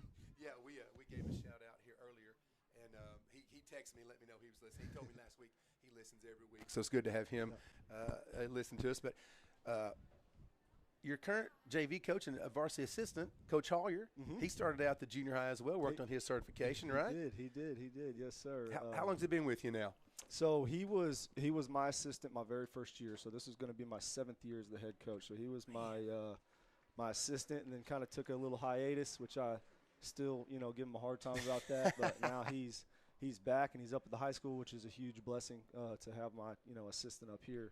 I can talk to him pretty much all day, and especially during baseball season. But I think this will be his 4th year back. Okay, so. Okay, good. Yeah, and again, he started at the junior high. A lot of kids, a lot of young men. We've got Coach Thomason at our school who coaches football for us. Also used that PEA job kind of as a springboard to get himself. We have Coach Gibson there right now. He wants to get into high school coaching, so it's a great way to kind of get in the system at Friendswood, learn the people, learn the system, and move your way up. So, just real quick, if you're not familiar out there, everybody's listening with the program of the baseball, it's been very, very successful over the last 6 or 7 years, kind of since you took over. It's always been a good program. Again, you played. There's many guys who played at Friendswood and made it what it is. But over the last 5 or 6 years, can you kind of point to a few things, maybe a game here and there, what you've got that's really kind of springboarded to you guys making the state and going to the state championship games the past couple times? I mean, so one of the things that I wanted to do, my first thing was, and it's kind of cliche, but it's kind of not if you do it correctly. I wanted to get in the weight room. Yep. Friendswood's always, been successful and has had successful baseball programs, and Coach Taylor, my coach, when I was going through school and stuff like that. But I wanted to. Why were we not getting over the hump? So that was my question to myself. About getting the job, and weight room. Mental toughness came to my mind, right? Getting strong, you fail in there all the time. In sports you fail. So, if you can, push yourself in there and fail in there, it's going to be easier to be successful on the field. But a bunch of other things, and I think the main thing is that, I do my best to put my guys in a good position to win, but, they do it. They buy in, they do it, and, all the success, goes to them. Yeah. So. And really, to be honest, coming from the junior high, that's one of the sports that we really don't have at the junior high. And to see the success the high school has, they don't really have like a farm system, so to speak, like football does. And basketball, we've got 3 or 4 teams. I mean, this year in football, we had 111 7th graders come out. So we ended up having 3 7th grade teams. We had 2 B teams, true B teams, and an A team. Same thing for 8th grade. We had an 8A and 2 8B, so we're pushing these guys. We just don't have that. And we have so many kids at the junior high. I said, what do you do? I'm a baseball guy. I'm a baseball guy. And I love coaching baseball. My son played when he was younger and had a blast. You know, you actually got to come as a guest at his – remember, I think it was his 6-year-old birthday party. You showed up, and all the kids were like, hey, he's a real baseball player. You know, you had your uniform on. I thought that was – I still got the picture of that. You talk about looking like a kid. You look like you're 15 years old back then, man. Well, I haven't changed that much. For sure. But, you know, they're just not really a farm system. So you've got all these travel teams. I'm sure you've dealt with some kids in that. You've got all these different kids that play. So how do you think that having those travel teams, since there's nothing really at the junior high to kind of springboard these kids, how does the rec leagues and the travel ball, how does that feed into your all's program?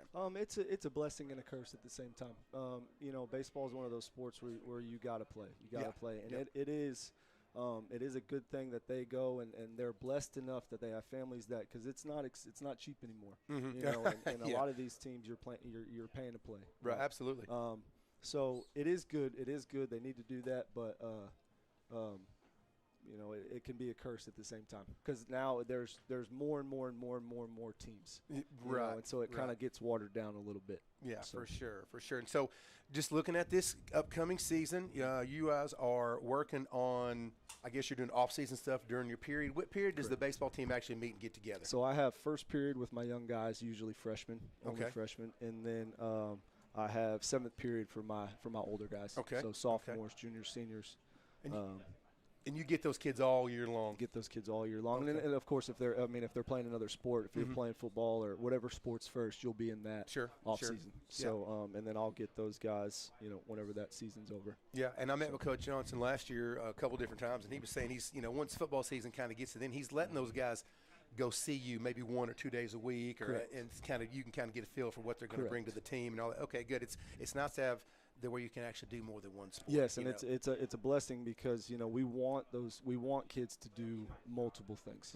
Yeah, absolutely. You know, I want to push my guys to play football, basketball, whatever the case may be. We can, you know, having a conversation with that coach, we can work it out to where that schedule is going to work for that kid. Oh yeah, yeah, for sure. We share kids junior high all the time. I have kids that got to leave they got sectionals for band. I'm like, just go, man. You know, they're playing soccer. We have kids running cross country, because now cross country and basketball are the exact same seasons. Correct. I'm like, listen, go run the meet. I'll catch you tomorrow. You know, that's just what you have to do. You have to share kids.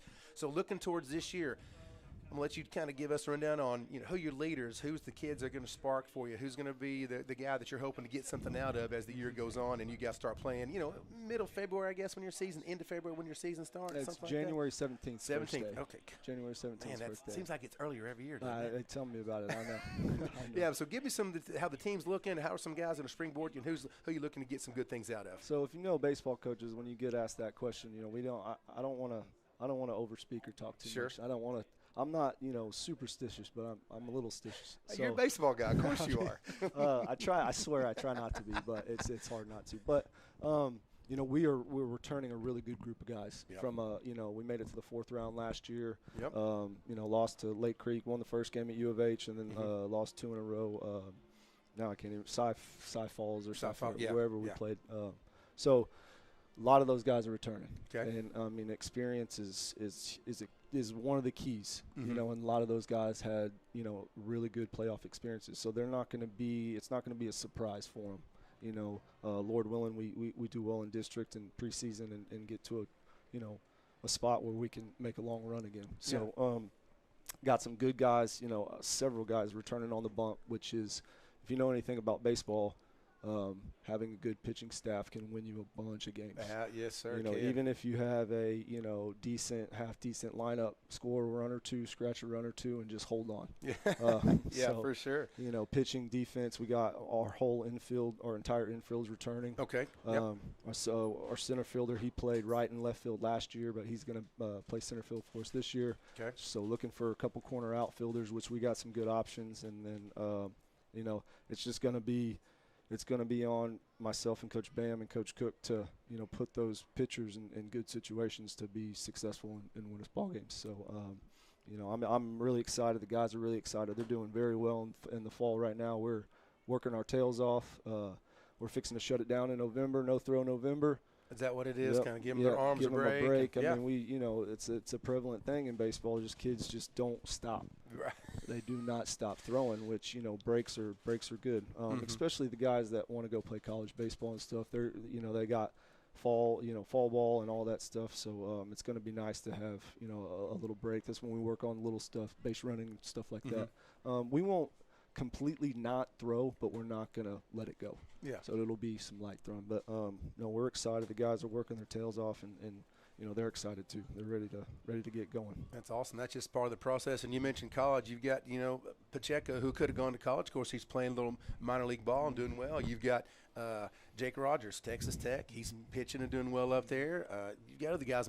Their names are not coming to me all There's of a sudden. There's a bunch. Dylan Maxey, that's right. Yeah. Boots Landry, Boots. Easton Toomis. Yeah. We've had I've been blessed to have some good athletes and good baseball players come through, which is you do need talent. But I tell them all the time, talent's only going to take you so far. Yeah. And you saw it if you were watching the Yankees game in the 5th inning when that meltdown. If you don't do the little things. Yes.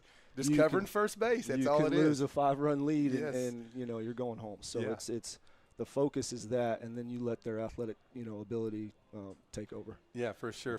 You mentioned Easton Toomis. I've known his parents for a long time. My wife actually went to high school with his mom, and we played baseball against Easton because he always played up. And I'd run into his dad, Terrell, and talk to him. And I said, I would love to support Easton with the jersey. I just can't put on that Texas orange. I just can't do it, Coach. I just, me being a Tennessee Orange guy, I just cannot wear that Texas orange. And his mom, I saw her out somewhere, and she was like, "Oh, you could do it for Easton." I said, "Tell him I love him, but I can't put it on. I can't do it. I can't do it." So now I think you've got some guys this year, maybe some scholarships. I ran into a couple kids at Baylor. They're going to be looking at and I know the ultimate goal is not which kid can I get to college. It's to try to do the best and make them good young men here at the program and stuff. But, it's been nice. How has all the construction going on at the high school the past, 2.5 years? How has that kind of affected? Has it done much to your all's program after in the baseball field or not too much? Not really, which is, and I'm going to say this until I'm blue in the face. I wish some of the construction was getting turf on the baseball and softball field. So hopefully that's going to come soon. But no, not really. I mean, it's kind of away from everything and it hasn't really affected us. Now, locker rooms and such like that. We've had to, last year it take you about 10 minutes to get from the other side of, one side of the school just because you had to go in and out and stuff like that. But other than that, it's hasn't been too bad. Yeah. It's been a transition. Even, my daughter was in theater and choir. Her senior year, just all that transition has been a big, the band has had to do different things. It's just kind of we're all on the same thing as it going. But now that the bonds are kind of getting through, looks like the school's kind of getting in shape, and we're moving on through. We're moving on, and it's starting to look good. And that's the thing. I mean, we knew it was going to be tough, but the light at the end of the tunnel, the things they're doing, the facilities and doing for the students, which is the key, it's for the students. It's going to be really great. Yeah. So. Yeah, we're trying to do whatever's best for the kids, for sure. So, and you kind of mentioned, excuse me, Coach Cook and Coach Hollier. Touch on just how is it having a good quality staff to help you can bounce ideas off of it. Kind of give how important that is to the program. It's huge. There was no way I could do it by myself. Right. And especially, Coach Cook, this will be his second year. Okay. He was my sophomore JV-ish coach. My bus driver, and he would come to varsity games. We love Coach Cook. The kids love Coach Cook, but we're, us and Coach Cook are still trying to figure out how each other, but he's really easy to get along with. But, me and Coach Haller, we don't even have to talk, and we understand what we're saying. We say all the time, he's coaches first, I'm coaching third, and, we give different signs for different stuff, and we'll call a steal at the same time. We know exactly what he's talking about. Or if he looks at me and he gives me a hand signal, I know what he wants to, he's giving me an idea and stuff like that. But, I mean, it's huge. And Bam's not scared to – well, neither is Coach Cook, but Bam's not scared to tell me no. Yeah. Or that's not a good idea. Sure. Or how about this? Let's try this. Talking about the lineup, should we hit this kid here? What he's which is huge for me because I need that. I don't know everything. I'm not right. And I'm not ashamed to accept that coaching. Right. You know what I mean? Or, Sure. Accept those ideas. Now, and I tell them too. I might say no, but sure. It's good to have guys that that are close. We're close together. Families are close together, so it's a really good atmosphere. Yeah, absolutely. So, we have a young guy, Brandon Clemens. He's new to the staff. He works at the junior high. And then he comes up. He's doing freshman football and helps out with varsity, so he's going to be on my staff. He's coached baseball at Friendswood the last couple of years, so I'm excited to have him. Yeah, some experience. That's nice. Yeah, correct. Especially for lower levels, that's huge. For sure. You remember Kristen Cole came through the high school a few years ago? Yeah, it's Kim Cole's daughter. She played she played basketball for me, and she's now coaching the junior high and doing basketball. And she's come in with a couple ideas. She goes, "Hey, I got this idea," and I said, "Hey, I'm doing this for 27 years, 19 at Friendswood, but I'm not above myself to think I can know everything. What you got?" She had some good ideas. I said, Let's do that. Let's do it at this point and try to do some different scrimmages and things. And, Coach Darren Scott came out and he ran our tryouts for us so we could actually observe and watch and try to get the right lineup and the right kids. Yeah, he offered. I thought, I'm not too proudful to take free help. Coach, come on out. So really got a good squad of girls on the basketball team this year. Took those kids. I think we're going to have a good year. But it's things like that to try to change it up, to tune what you can do. Because after a while, if you do the same thing forever, you get a little numb. Correct. You need somebody to shake it up sometimes, right? That's exactly right. It's good to have those staples that you do every single day that, you have to have that stuff. But change is good. Mm-hmm. Ideas are good. And so, I can only come up with so much. Right. Yes. So, yeah. And just even the conversation sparks different perspective. You don't have to like it. You don't have to agree with it, but it makes you think, maybe if we did that might work, So, that's good stuff. So, hey, listen, Coach, I know you got other things to do, but sit here and talk to me. I could talk all night, but I appreciate you coming out, kind of giving everybody a little bit. So, again, give us the first game. When's it going to be? So, first game. Oh, now you're putting me on the spot. You said January. So, January 17th is the first day of tryouts and practice. Okay, tryouts and practice. So, we'll practice for about 2 weeks, and then we'll have our first scrimmage. Now I can't even remember when. Well, we can get on the website and they can check it out. That is correct, and I put that schedule everywhere. So sees it, so. Well, I've come to some games, and you always have a pretty good crowd. And the fans are there. The parents have been great. We do, and that's it's a blessing. Like I said, my guys, they want to come watch them, and we have some grinders on our team that love to play baseball, and so. They love to come and watch it, and, hopefully we can keep it going. Absolutely. Well, I know just personal aspect. I've known you and your family for a long time. And, again, I got to coach your sister, Katie, who's now a mom of 2. And she is. She's amazing, though, isn't she? Yes, and the older brother, I know all them. But it's fun because Garrison, when he was here, he said, "Dad, I wish I'd have kept playing baseball." And I said, "Garrison, I love you, but Dylan Maxey is better. You wouldn't have got to play. He's a better catcher." And you know what he said? He goes, "Dad, I wouldn't have cared. Just to be a part of Coach B's program would have been a lot of fun. Yeah. He would have just been sitting on the bench in uniform. He would have just loved it." Man, so that's a huge compliment. Tip your hat to you guys, what you've done, just making a kid who wouldn't have cared about playing just to be part of the program. That's a big thing you guys have done. Awesome. So, it's good stuff. So, again, I appreciate you so much, Coach, coming in. Thank you so much, everybody. It's Coach Corey Benavides with us here on the Halftime Show, kind of talking about the program. So if you get a chance this year, check them out. They're going to have a good squad here at the high school. The stadium looks good. You got the grass growing. He's kind of a green thumb here on the grass. Been to Lowe's and Home Depot a lot, I'm sure. But come out, check out the baseball. And, of course, Friendswood's got all kinds of sports. Basketball just started tonight. Volleyball's in the playoffs. You're going to have girls softball. So many things being involved in. Come check out the new tennis facility. Lots of things happening. Check the website. Get those schedules out if you want to come see some sports or something almost every single night. So, again, thank you so much, Coach Corey Benavides. We'll be back in about 6 minutes with the rest of the game. Appreciate your time, Coach. Appreciate you. Thank you. Yes, sir. Have a good evening. Yes, sir. We are indeed the beneficiaries of those who have made and will continue to make tremendous sacrifices for our security and liberty. If you are a member of the U.S. military or a military veteran, please stand and be recognized as the song representing your branch of service is played.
rise as you are able and join us in singing our national anthem, the Star Spangled Banner.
And welcome back into Henry Winston Stadium. It is 28-14, Mustangs on top. We have 24 minutes of football left tonight, and one of these teams is walking in to the playoffs in 2 weeks. Right now, let's run over some halftime stats. Coach, what you got for us? Well, we got 189 total yards for Kingwood Park and, of course, 267 for the Mustangs. We got a good stat here. We were talking about earlier, just trying to see how the quarterbacks, running backs were looking. Mikey Butler's had a really efficient night at 9 completions on 11 attempts, 208 yards, 2 touchdowns. Great game. It's a pretty solid night by him. You got Walker Winters, 26 yards on 7 carries. And Trip Bateman has 2 carries for 20 yards, along of 15. So it's been a nice night for the Mustangs on the offensive side. And, of course, defense has played well as well. So hopefully looking forward to a nice second half. For sure, the defense, after they gave the first 2 scores of the game, the first 2 drives. And after that, it's just been a stonewall defense. As we get underway here, the kick goes down to the 10-yard line. Again, Kingwood Park will return to the 25-30.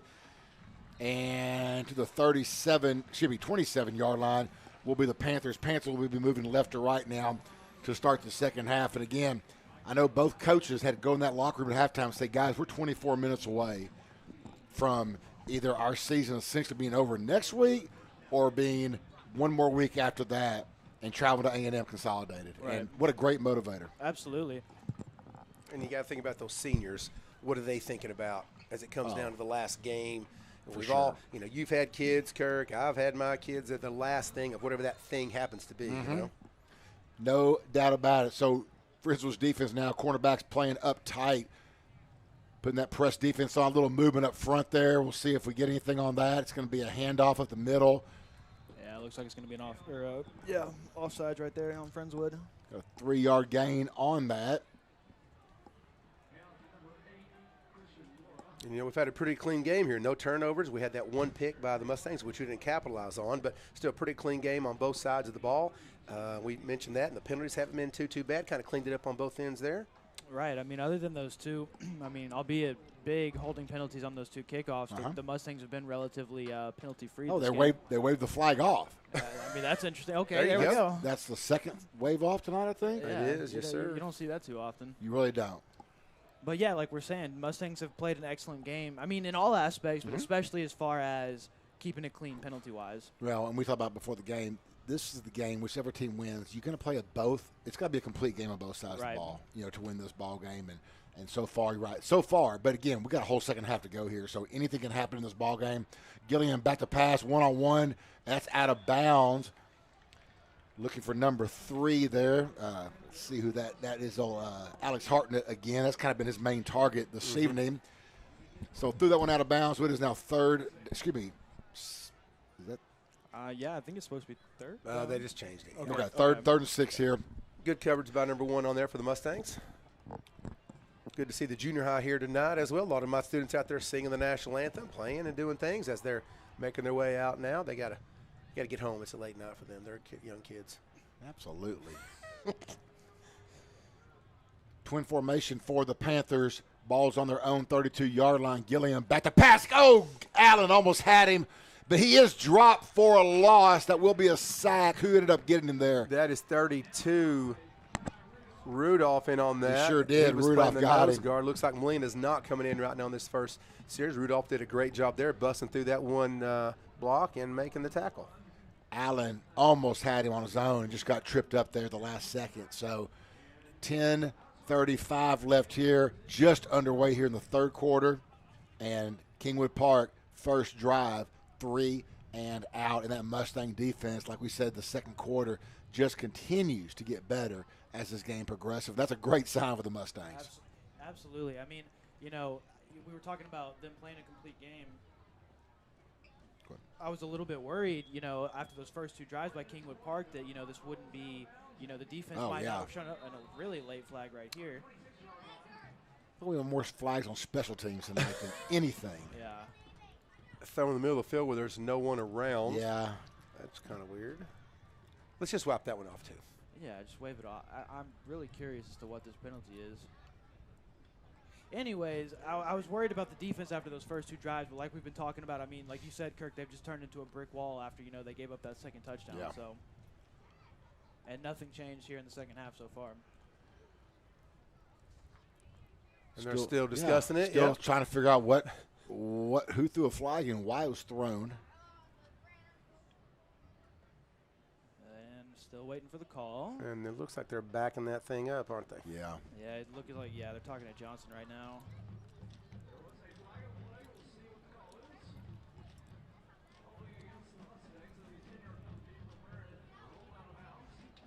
Now, Tony said holding, but I'm not sure that was the holding symbol by the official there. He kind of slammed his hand like a hammer. That's really not holding. Yeah, nope. I don't know what penalty that is. Let's see here. They had it on the 25.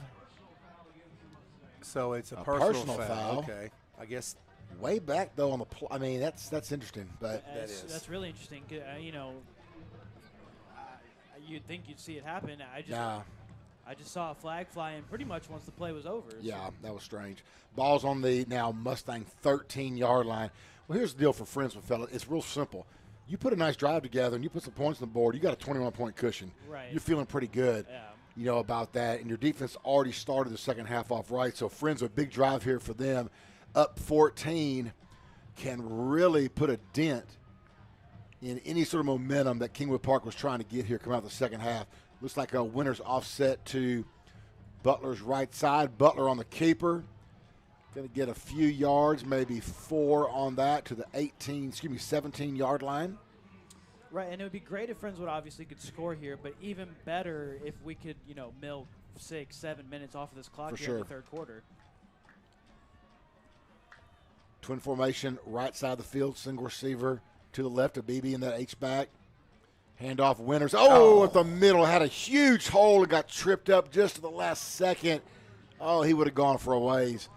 Got to the 19, so just got 2 on that. Yeah, he had a great hole on that right side and just barely got tripped up.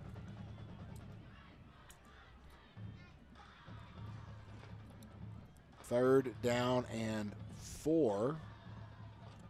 Ball's on the Mustang 19-yard line.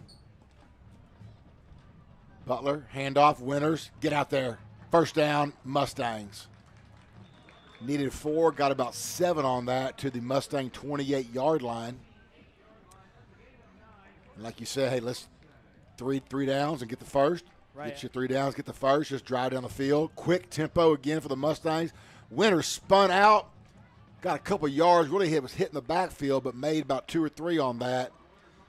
Good spin move by Walker Winters. Yeah, and that Kingwood defense wasn't even the defensive line didn't even have their hands in the dirt when the ball was snapped right Still, there. they don't even set right here, and we're snapping the ball. You're right, defensive end barely getting around there.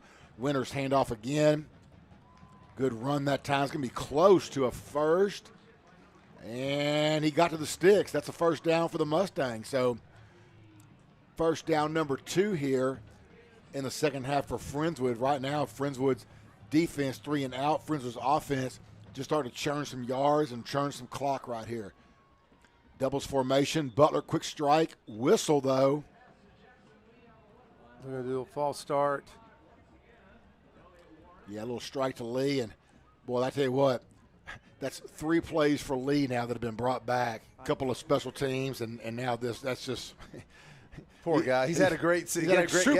That we're not going to have on the stat sheet. One of those games going to be talking about, I had a great game. Really want to see the stats. Well – about that. Yeah. Yes. Yeah. You see what had happened was pass Lee. This time it's dry. That ball was tipped, though. It was tipped. Same play right there. Yeah. So second down and 15 now. Again, that ball was tipped by the D end. So stop the clock. 7:42 left here in the third quarter. Mustangs on top 28-14. Do have the ball. Ball's on their own 33-yard line.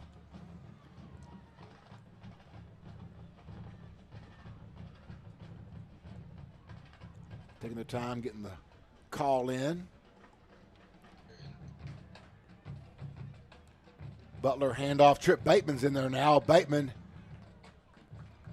gets hit, stays on his feet, gets hit again, and they're going to spot him at the 39, so that's enough to get past the original line of scrimmage, but they're going to be about 9 yards short of the first. So third down and 9 now for the Mustangs.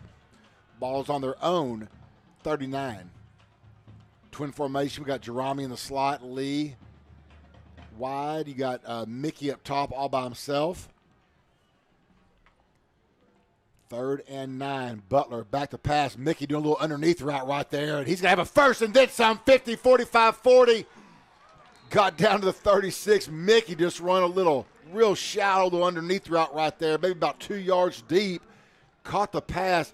Jackson Lee with a nice block down here on the bottom. And Mickey already had a first, but then extra. So they go from their own 39 to the Panther 37-yard line. And we're already snapping the ball. Handoff Bateman. Bateman gets hit once, still on his feet, gets hit again. Oh. Bateman will go all the way. Trip Bateman. You're going to have to hit him more than 2 or 3 times. What a run right there by Trip My Bateman. goodness. I mean, he just packs so much power when he runs. I mean, he broke, what, 3, 4 He tackles broke right 3 there? on that one alone. And I was just, as he hit that first one, he has not been brought down the first tackle all night. Just fixing to say that. Then he pinballs out and scores from 37 yards out. Trip Bateman just put the Mustangs up by 20, and we got an extra point coming. Yeah, they tried to shoestring tackle him. That's just not going to work. No. He runs too hard, does a great job. Looks like Friendswood's pretty content keeping the ball on the ground if they have to eat up a bunch of clock. It's already 6:35 gone in this third quarter. I know that one little skinny route to Mickey for the most part, though, is just run. And the front line has been playing really, really well. Again, I don't see Stouffer in there, but 51, Ron Hendricks, and those guys up front, Boyer, 55. You got Vu, 73. Cole Riosetta, 62. They're doing a great job in there taking care of the football. Threadgill, 75. Those taking a great job in there taking care of that front line, just dominating the line of scrimmage. Oh, they sure are. I tell you what, man, right now, Mustangs are dominating on the scoreboard 35-14. A lot of ball game left, though, 6:35 in the third. But that being said, right now, it has been, it continues to be the complete game. The defense is doing exactly what they've been doing all season long. And the offense right now is just really clicking on all cylinders. Right, and this is a perfect time for everything to come together right here. You've got, win this game, you're in the playoffs. You got one more regular season game. And, the best time to get hot and come together is at the end of the season. November. Right. So perfect time for the Mustangs to really start putting things together here. Well, we obviously call all the games all year. We've just seen them shoot themselves in the foot so many times with some games you can go back. I mean, you can go to game 1 against Fort Bend Marshall, right. A state-ranked team that we had on the road that we really looking back, it's like that's a game we could have won. Absolutely. Yeah, absolutely. Absolutely. You're 100% right. Kickoff goes down to the 9-yard line, kind of bobbled, picked up the 10, 15, 20, 25, and can be brought down right at the 25, maybe 26-yard line. Again, great leg tackle by number 34, Garrison McElwain. He has been a special teams maven this evening. 2 little questions for you. You keep using all these big words. Well, I don't know what they mean, Kirk. Well, Mr. Merritt asked us earlier. He said, feeling belligerent. Oh, wow. I mean, Yeah, but he's Googling. You know that. That guy. He's got Google at his fingertips. Is that what you're saying? Yeah, I'm just kidding, John. I know you're a lot smarter than I am. 6:29 left here in the third quarter, 35-14. Your Mustangs on top. Friendswood's defense comes back up, and, Coach Griff's just salivating. What's he going to dial up next here? Kingwood Park, they're going to fake that little touch pass. Going to have Gilliam keeper. Really, after that first 2 drives of the ball game, Gilliam on his feet has just done nothing. That's what I was going to say. They really have kind of gone away from either a quarterback called run or he just didn't see something he liked the first couple series and took off running, but he really hasn't done that much. And maybe he's thinking, I might want to protect myself by not taking off. This defense is going to tee off on me. So they have done a really nice job of kind of containing the run, and maybe that's something Friendswood saw, and they got a spy on him. You never know what the Coach Griff's been talking about at halftime and in between plays. 2nd and 6 now for the Panthers. Ball's on their own 30-yard line. Gilliam back to pass. Got a short little route right here to the right side. Really nowhere to go. Got about 3 yards on that, though, to the 33-yard line. Put a couple men in motion there and shot out to the left side and went back to number 6. That's Kai Wiebe on the right, but really just nowhere to go. And really, Friendswood's defense is just kind of playing just that solid stay home. And everybody's just, again, when everybody does their role, their responsibility, we're seeing the results of it right here. Right, this is what happens. Yeah, when all 11 men stay home and do their job, this is what happens right here. Twin formation, right side, man in motions, Wiebe, handoff. Up the middle, nowhere to go, and he's going to be brought down right at the line of scrimmage. It'll be a 4th and 3 now, and Kingwood Park, 2 drives, 2 3 and outs to start the second half. Yeah, they're going to have to punt this. There's no way they'd go for it right now. There's At least I wouldn't, right? Right. No. Too far until they have to punt this away. Yeah, I don't think anybody in their right mind would. But, obviously I'm not Kingwood Park's coach, but I just don't understand. You're down 21 points in the third quarter. It's kind of time to start looking downfield. And what do we see right there? 2 runs and a screen pass. Yeah. Got to question the play calling right there. But, hey, we'll take it all day. For sure. 35-14 is the score. 4:35 and counting left here in the third quarter. Punt is away. It's a high. And a good one indeed. Hits the 30, Jackson Lee. Ball was at the 22, trying to make a move. Got to the 25, to the 30. He's going to be brought down really about the 29-yard line. Really nowhere for Jackson to go on that one. So 4:20 left, and the offense right back on the field. And I tell you what, the way they've been playing, they can't wait to get back on the field. Oh, absolutely. We might see a heavy dose of either Trip Bateman or Walker Winters here with 4 minutes to go in the third quarter. Just kind of pound, let that front line kind of get more reps in there, and we'll see what they call on that. But I think we're going to see maybe some Jerami. Get that little slot. He likes that little short route to Jerami in the slot. Pretty safe pass. Mm-hmm. It's almost like a 5-6 yard run every time he catches the ball right there. Right. So well, Butler's been accurate on that. He sure was has. 9 of 11. Now he's 10 of 13 with that one pass to Mickey. He's been pretty accurate. So now could do that. Now you got Lee in the slot. Jerami out wide, and handoff is to that's Bateman. Again, Bateman gets hit several times and makes run. 8 yards on that. He really got hit about a yard in the backfield, Yes. didn't he? And he is refusing to go down with one guy as his shoe comes off. He's going to make these guys play this thing out, isn't he? He sure is. Bateman's offset to Butler's right side. Bateman run. No, nowhere to go this time, but it took 2 men to bring him down. Yeah, that's true. That is true. And, I understand running, what you do, but if I'm Coach Johnson, this is the time where I slow down the tempo. They're still running this no-huddle offense, and now's the time to shave seconds off that clock. So we'll see if Coach Johnson, transitions to kind of slowing the offense Yeah, down. and this is a hard thing where that's just your MO, Right. and you see teams at all levels who, when it's time to slow it down, it is a little bit of a transition, and Right. and we'll see. Or is he just going to put the foot down and get as many as we can get right here? Butler on the keeper, that's a first. Yeah, that looks like a first. Got right to the sticks, needed to, and got him. He just got behind Bateman, kind of almost grabbed onto his shirt and just followed that lead block. Now it's job Mikey Butler getting the first down. Ball's now on the Mustang 39-yard line. Just under 3 minutes left here in the third quarter. Mustangs on top 35-14. Jackson Lee fakes the end around. Bateman up the middle. Puts his head down, gets about 5 on that now to the 44-yard line. Guys, he's just running so hard tonight. I've already got my early offensive player of the game candidate cooking right now because I love what I'm seeing from Bateman right now. Yeah, he has not gone down by one man yet tonight. Going to be a little into round 2. Is that Mickey right there? It is. Really nowhere to go. It'll be a 3rd down and 5 now for the Mustangs. Going to get a quick update from the LaPorte-Angleton game. Third quarter, a minute left. LaPorte, 28. Angleton, 21. What? Wow. The LaPorte Bulldogs took down Crosby last week in a huge win. Now they have Angleton on the ropes. Butler up top, and there was some miscommunication there as Lee had stopped, and Butler threw it way down the field. No one there, so the Mustangs will punt the ball. Runner Wilson coming in. Yeah, it's been a long time for sure. There's only 2 games tonight in district, this one and that one. Then tomorrow is Fort Bend, Kempner versus Pasadena, and then Crosby versus Porter tomorrow evening. So 2 more tomorrow night, but the other game tonight, LaPorte on top of Angleton, 28-21.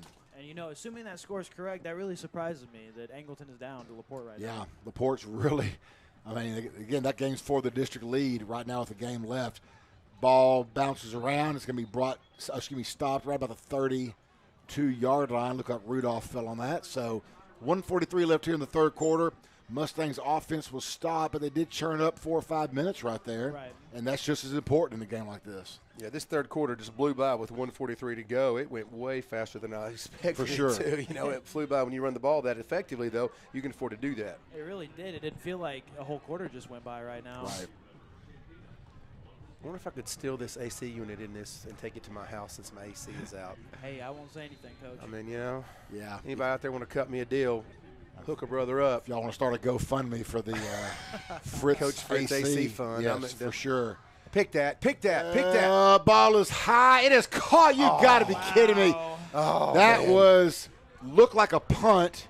Osby was going for that. Jalen was, and I think he got run into by his own player. There was about 3 guys back Yeah. there for Friendswood and 1 Hartnett for the for Kingwood Park, and he comes up with the football. They all had the their Mustang eyes, 43. They had their eyes so wide, they were I ready to know. pick that thing off. It was really anybody's ball, Yep. but Kingwood Park comes down with it, so they are now in Mustang territory on the 43. Gilliam back to pass, pressured. Throws a little, trying to get a screen out there, but nothing doing as he throws it short. Stops the clock with 1:11. I don't think 14 wanted to catch that one anyway. He may not have. He did kind of wave it. I don't need that. I think he made a business decision. Yeah, that's That makes one that I sense. would drop on accident, right there. So second down and 10 now. 43-yard line of Friendswood are the Panthers.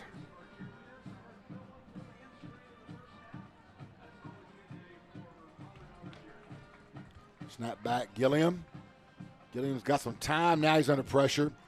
Still rolling, just running for his life. Caleb Allen's chasing him.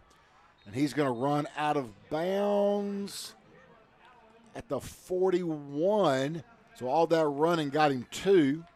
Yeah, and obviously this Friendswood defense has played great tonight, but that several times now it's looked like we've had Gilliam dead to rights in the backfield. In some way he's managed to just kind of squeak out and get 3-4 yards like that. So very impressive job right there by Gilliam. And again, he's 6'4". That's a big boy right there. He can scamper for sure.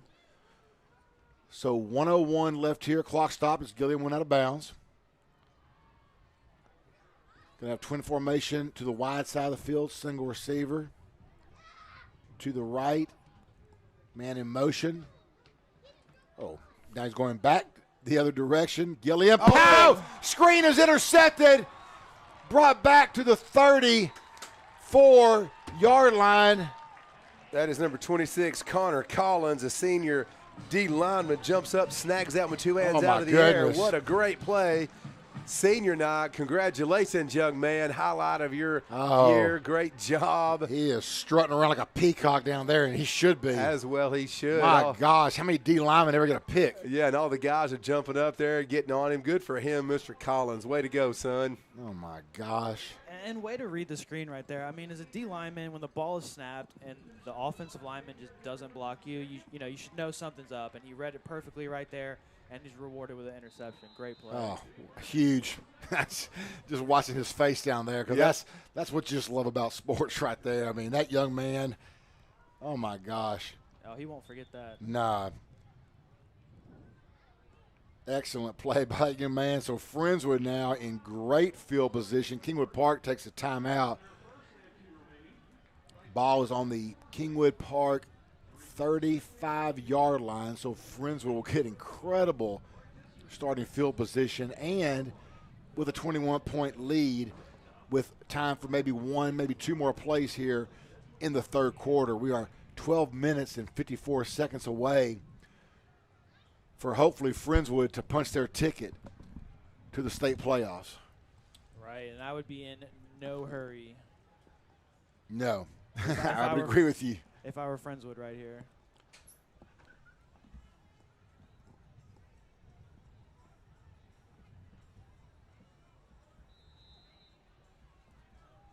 Twin formation right side. We're back to live action. Single receiver to the left.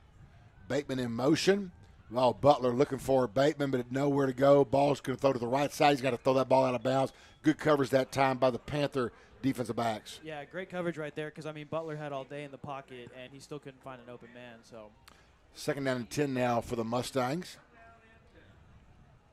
Going to have Brister coming in now for Butler. Wonder if we're going to see a keeper right here. I mean, that's been the MO, but it is second and 10. It is. You got a comfortable lead. Let's let Brister warm up the old arm here. I would agree. Yeah, he's had a lot of action this year, but keep him ready to go. Brister on the keeper. Puts his head down, gets about 3. And it will be, spotted at the 33-yard line. So 3rd down and 7 now for the Mustangs. Clock under 30 here in the 3rd quarter. Yeah, and I don't expect to see the ball get snapped again in this quarter. No reason to at all. So we will go into the 4th with the Mustangs with a 21-point cushion and the ball in Panther territory. I mean, if you said, hey, how would you like the game to be going to the 4th? I would say this is probably the scenario. This is all that you can really ask for right here. Like you said, comfortable lead with the ball, about to score again. Take a little bit more time off the clock. Mustangs are in a perfect position to win this game right here. And like you said, punch their ticket into the playoffs. Well, the first quarter was what we thought it would be, which was just a heavyweight fight. Just punch. We didn't score one drive. They do. And ever since then, they got their 14. It was 14-7. Right. And ever since then, obviously, it's been all Mustangs. It's been all Friendswood. We answered the fight, the punch. Then we put the pedal down, and then it was just keep on going. Right. And that's right now, So 28 straight points for the Mustangs, looking to make it 35 straight. Right. And kind of think about that blown coverage call where they threw that pass to Mickey. You kind of do all you can to get your ears pinned back, to go in there on defensive struggles, and then they throw that. It's almost deflating. You're like, oh, somebody missed a coverage or somewhere, because there's no way he should have been that open. Right. Somebody misread that, so that happens. Butler back. It's going to be caught. That is a BB, still running. Right, spin move, spin cycle. He sure did. We've seen him do the low hurdles tonight and now the spin, and a BB gets himself a 1st down. Pretty good time to get him involved, though, right? As they agree. get towards the end of the season, we've mentioned several times trying to get him involved more on the offense, and they've been trying to do that. And he had a drop here and there, and had a touchdown one time too. So it's nice to kind of see him get some positivity. Gives us another option for Mikey Butler to throw to, as opposed to just Jackson and Mickey the whole time. So that gives him another weapon. And hey, the more weapons you got, the better. 2 running backs, you got a BB, you got definitely weapons we can throw to. And it just gives the defense one more person to be concerned absolutely. about. And takes some of the pressure off those other guys. Butler goes up. It's incomplete. Right there, that was tipped. It looked like it was tipped a little bit, didn't it? Yeah. I'm not sure who was he looking for, Jerami on the outside or for Lee? Either way, kind of split them. Yeah. Not sure, because the defender got a hand on it. But like you all were saying earlier, because, at this time of the year, you really got to dig deep into your playbook, especially going into the playoffs, because teams have film of you from the whole season. So now is really the time to expand, throw to different people like a BB. So, like y'all are saying, I agree. Now BB's out wide. This is a formation we don't see too much of. Yeah, we do not. Jerami and a BB are wide.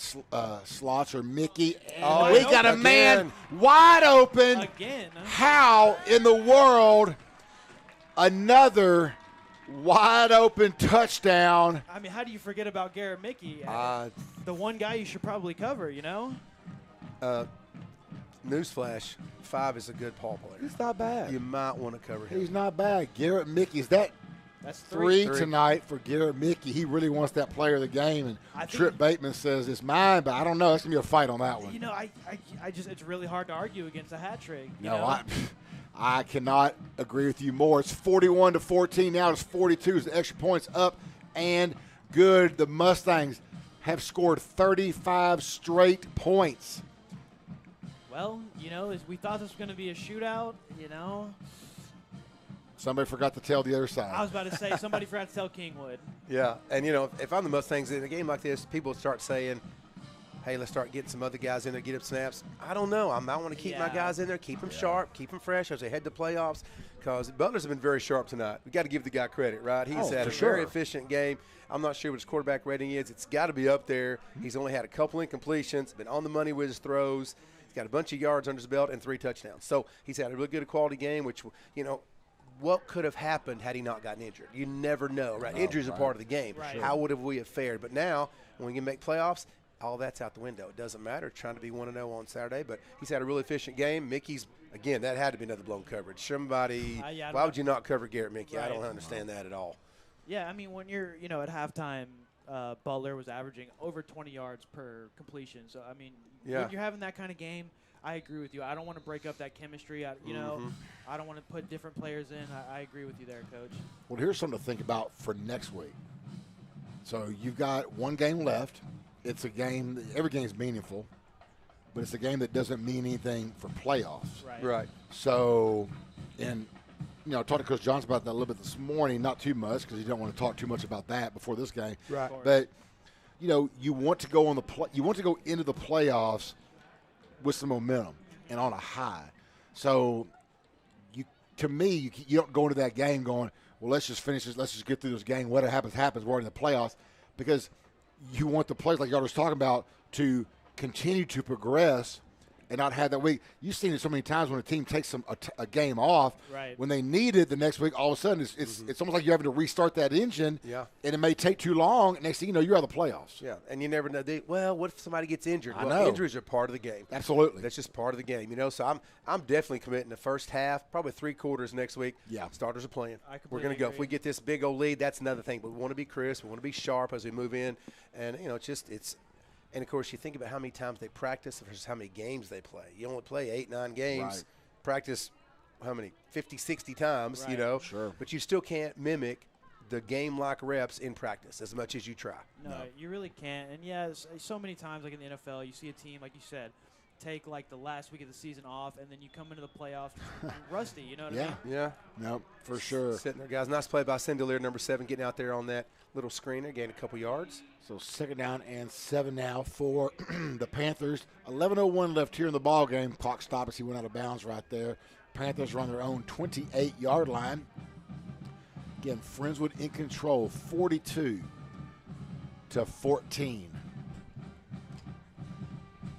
Friendswood's defense, ever since that first quarter, first 2 drives of the ball game, have just shut down the Panther offense. Gilliam on the keeper. Got a tripped up there. Going to be short of the first by 2. Gets to the 33-yard line. He ducked a tackle there by Rufino, and I thought he might get smoked right there if he doesn't look out. For sure. He kind of ducked to the ground. We got a Mustang down here on the field.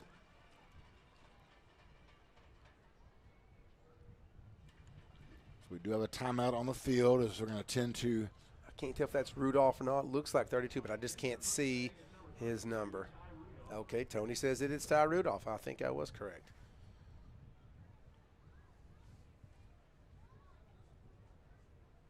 And what's nice about it, it's nice to know that when you need those running backs, you need that offensive line just to grind it out, to take clock, you've got that option, right? Oh, yeah. You don't have to have Butler throwing it all over the field. If you don't need it, you've got Bateman, you've got Winters. They both run hard. O-lines look good. I know Stouffer's still out, but we've come in there. Again, 51 has come in there. A really nice job. Ryan Hendricks has done a good job on that right side. So if you need to grind it out, you can.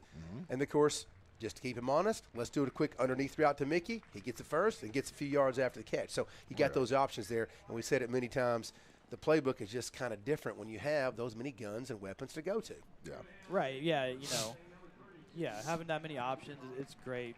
Makes the defense respect everything. Update on the LaPorte Angleton fourth Yes, sir. quarter, just underway. It's 28-all right now. Boy, that'd be a nice game to be at, wouldn't it? Not nicer than this one. But, yes, a nice second place. Yeah, it'd be a good game to be out there as they get Rudolph off there on his own, kind of helping him off the field a little bit there. Hope he's going to be okay. 3rd and 2 now for the Panthers. Ball again is on their own 33-yard line. Gilliam back to pass. Well, that Throws a little lobber out here. It's going to be incomplete. Receiver a little frustrated on that. And it's going to be normally a punting situation, but when you're down this much, 28, looks like they're going to go for it right here. And you know what? When you're going for the playoff spot, you might as well. I mean, you got nothing to lose at this point. If you don't get it, same difference at that point. You're down 28 or 35. Really, Right. it's a lot. Yeah. And they will go for it here. 4th and 2. Ball again is on their own 33-yard line. Friendswood's defense showing a lot of pressure up front. Gilliam on the keeper, got the first down, needed 2, got about 5. So 1st and 10 now for the Panthers. Ball is on their own 38. But the clock does continue to roll now, just now going to be under 10 minutes. The next time they snap this ball, left here in the ball game. Mustangs on top 42-14. looks like 42. Slaughter's in there taking that nose guard position, which normally not his spot, but taking up for Molina, who's been out, and, of course, just recently injured Rudolph. Gilliam back to pass. Little pass across the middle. Caught. Good Dropped stick. immediately. So we might have another Mustang down here. He got a first down. Looks like Ruffino down for a moment. Actually, he's going to be, I don't know if it's a first down or not, but. Just short of the first down, it looks like.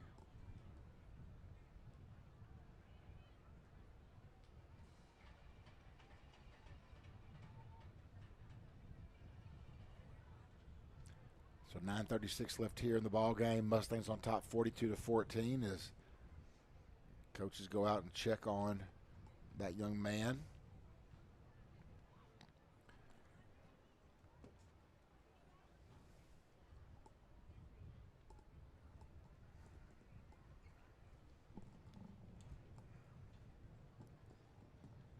Trying to get a number, but can't really see from up here.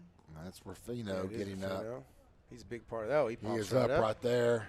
Could have had the wind knocked out of him, kind of something like that. Well, he's the one that brought the hit on that, and you know he looked so hard, might have stunned himself. He's walking off on his own power. Yeah. That's the most important thing. Oh yeah, he's a big hitter, man. Does a great job for the defense. I know Coach Griff depends on him to be that roamer in the back and kind of come up off the edge if he needs him to. But yeah, looks like he's going to be all right. Just kind of knocked his own wind out. He's took his helmet off, high five, and he's going to be all right. So 2nd and 1 now for the Panthers. Ball's on their own 47-yard line.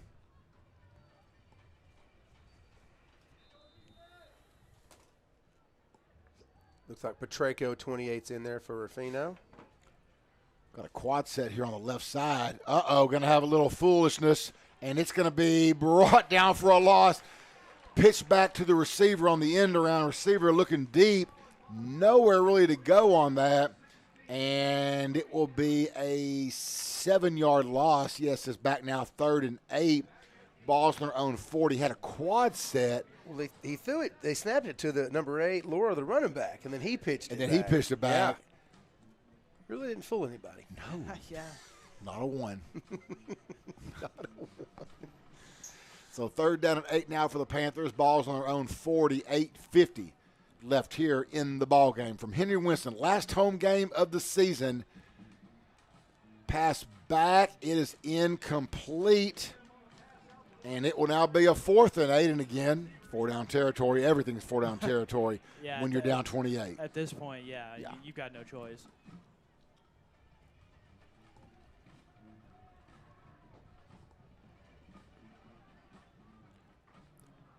Friendswood crowd kind of thinned out a little bit, like they just wanted to go and listen to the broadcast, which we appreciate. Everyone must be home listening to us. That's always great to have y'all listen. We appreciate that. Looking forward to a couple more weeks at least. There was a lot going on tonight. I was asking Coach Benavides. There was the first girls basketball game, all 3 teams playing. There's volleyball playoffs. Lots of going on tonight here at the high school, so maybe other parents are doing that as well. For sure. Gilliam rolls to his left side. Oh. Did he catch that? No. He's out of bounds. Incomplete. Nice effort, but caught out of bounds. So turnover on downs. 8:34 left here in the ballgame, and the Mustangs will get great field position now at the Panther 40-yard line. So 2 drives here. The last 2 drives have both started inside the Panthers' side of the field. And it's kind of a refreshing change, you know, because earlier in the season there were several games where Friendswood defense, every drive they're starting in Mustang territory, you know. So correct. Kind of a good, you know, change of whatever you want to call it there. No, it's definitely the where we want it right now, which is let's give our offense a chance to have some short drives here and not put the defense with their heels, you know, against the wall, right, as it was in, like you said, the couple games early in the season for sure. But they turn it around now. 8:34 left here in the ball game. Well, Butler going deep, looking for Jerami. Oh. Jerami kind of slowed down his route a little bit there. Yeah, he sure did. Well, if there's any question on how Friends wants to end this game, it's answer right there. They're going for more. Yeah, I think that's almost to me like a keep an honest throw, just to keep them honest. Sure. Make sure they don't try to stack the box. I kind of like it. Make sure they don't stack it on there. Maybe hand off right here and see what. Oh, my. Jackson Lee said, I thought you said 1. And they said we're going on 2. Yeah, I think that was Mickey right Oh, there. that is Mickey. I'm sorry. Yes, I apologize, Mr. Lee. You've had enough things go against you tonight with the penalties, even though none of them were your fault. That was Garrett Mickey. I'm going to let that slide because I'm going to say 3 touchdowns overrides that. Yeah, I think we can forget about just this one time. 2nd down and 15 now, handoff. Is that Bateman, looks like? It is Bateman. Yeah. 33, running hard, trying to get some of those yards back, get back to the line of scrimmage. Sure does. So it's now to 3rd and 10. And just keep that clock running. Got twins up top. Single receiver, Mickey. Yeah, it looks like Jerami in the slot. So, yeah, all your starting receivers in. Butler in at quarterback. Bateman in at tailback. Butler, of course, he's going to Mickey. Mickey got it. Oh, he's got him. He's got him. He's got him. Is that 4? That is 4 touchdowns. You know, I love Bateman's performance tonight. Goodness. Who? Yeah. There's nobody besides Mickey. 4 touchdowns. My goodness. What a game by Garrett Mickey tonight. My goodness. Oh, my gosh. Split 2 defenders right there. And, of course, Butler, you know what he's going to do. He's going to put it around the money. Oh, we got to have What? Is that a personal foul for celebration again? Get out of here. Get out of here. That's softer than Charmin. They did the same celebration earlier. They didn't do the front roll, but whatever, man. Goodness, golly. Are these kids, or are we getting paid? They're 17, 18-year-old kids. Good Lord. 48-4, but you don't take the points off the board. 48-14, extra point coming for Wilson. I'm not going to jinx him, but he has had a perfect night. Well, and it continues. No, I just knew it. That's the kind of kicker he is. You don't jinx a stud. 49-14, 7 straight extra points for that young man. And Garrett Mickey, 4 touchdowns. Fantasy-wise, he's got to have about 40 points tonight. Right? Whoever started him tonight is having a good time. And you know somebody got him on their bench. It's just well, you want to start Butler, and you want to have Mickey as your receiver, so you get both points. My gosh. Yeah. You get both. You get all 4 touchdowns, and you get all the yardage. You know? That's what I do. You know, I have the Commanders quarterback. I have Jaden Daniels, and then I have Terry McLaurin. So yes.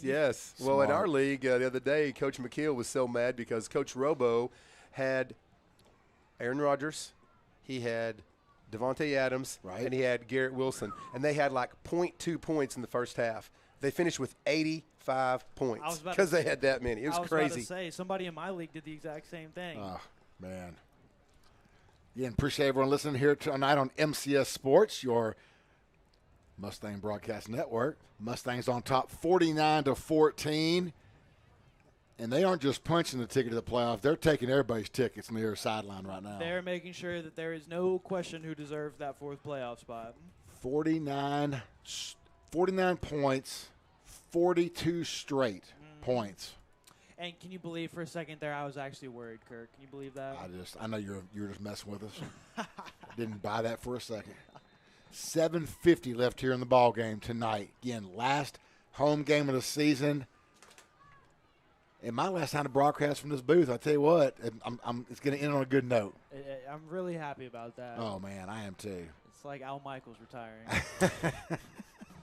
Or Bob Costas, who just. If we'd have lost, I was going to go to Kroger's and buy a baked potato just and cry over that thing. But now I don't have to.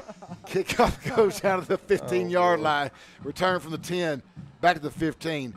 20, brought down around the 23-yard line. Got a Rona Wilson has just got a little blocking practice going back here with number 42, but to no avail. 49-14, Kingwood Park will start this drive from their own 23-yard line. And, I mean, at this point, if you're Kingwood Park, you know, you're playing for pride, I guess.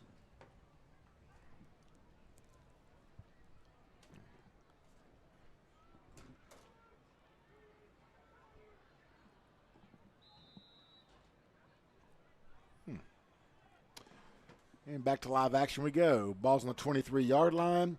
Twin formation right side, single receiver left. Kingwood Park, I believe.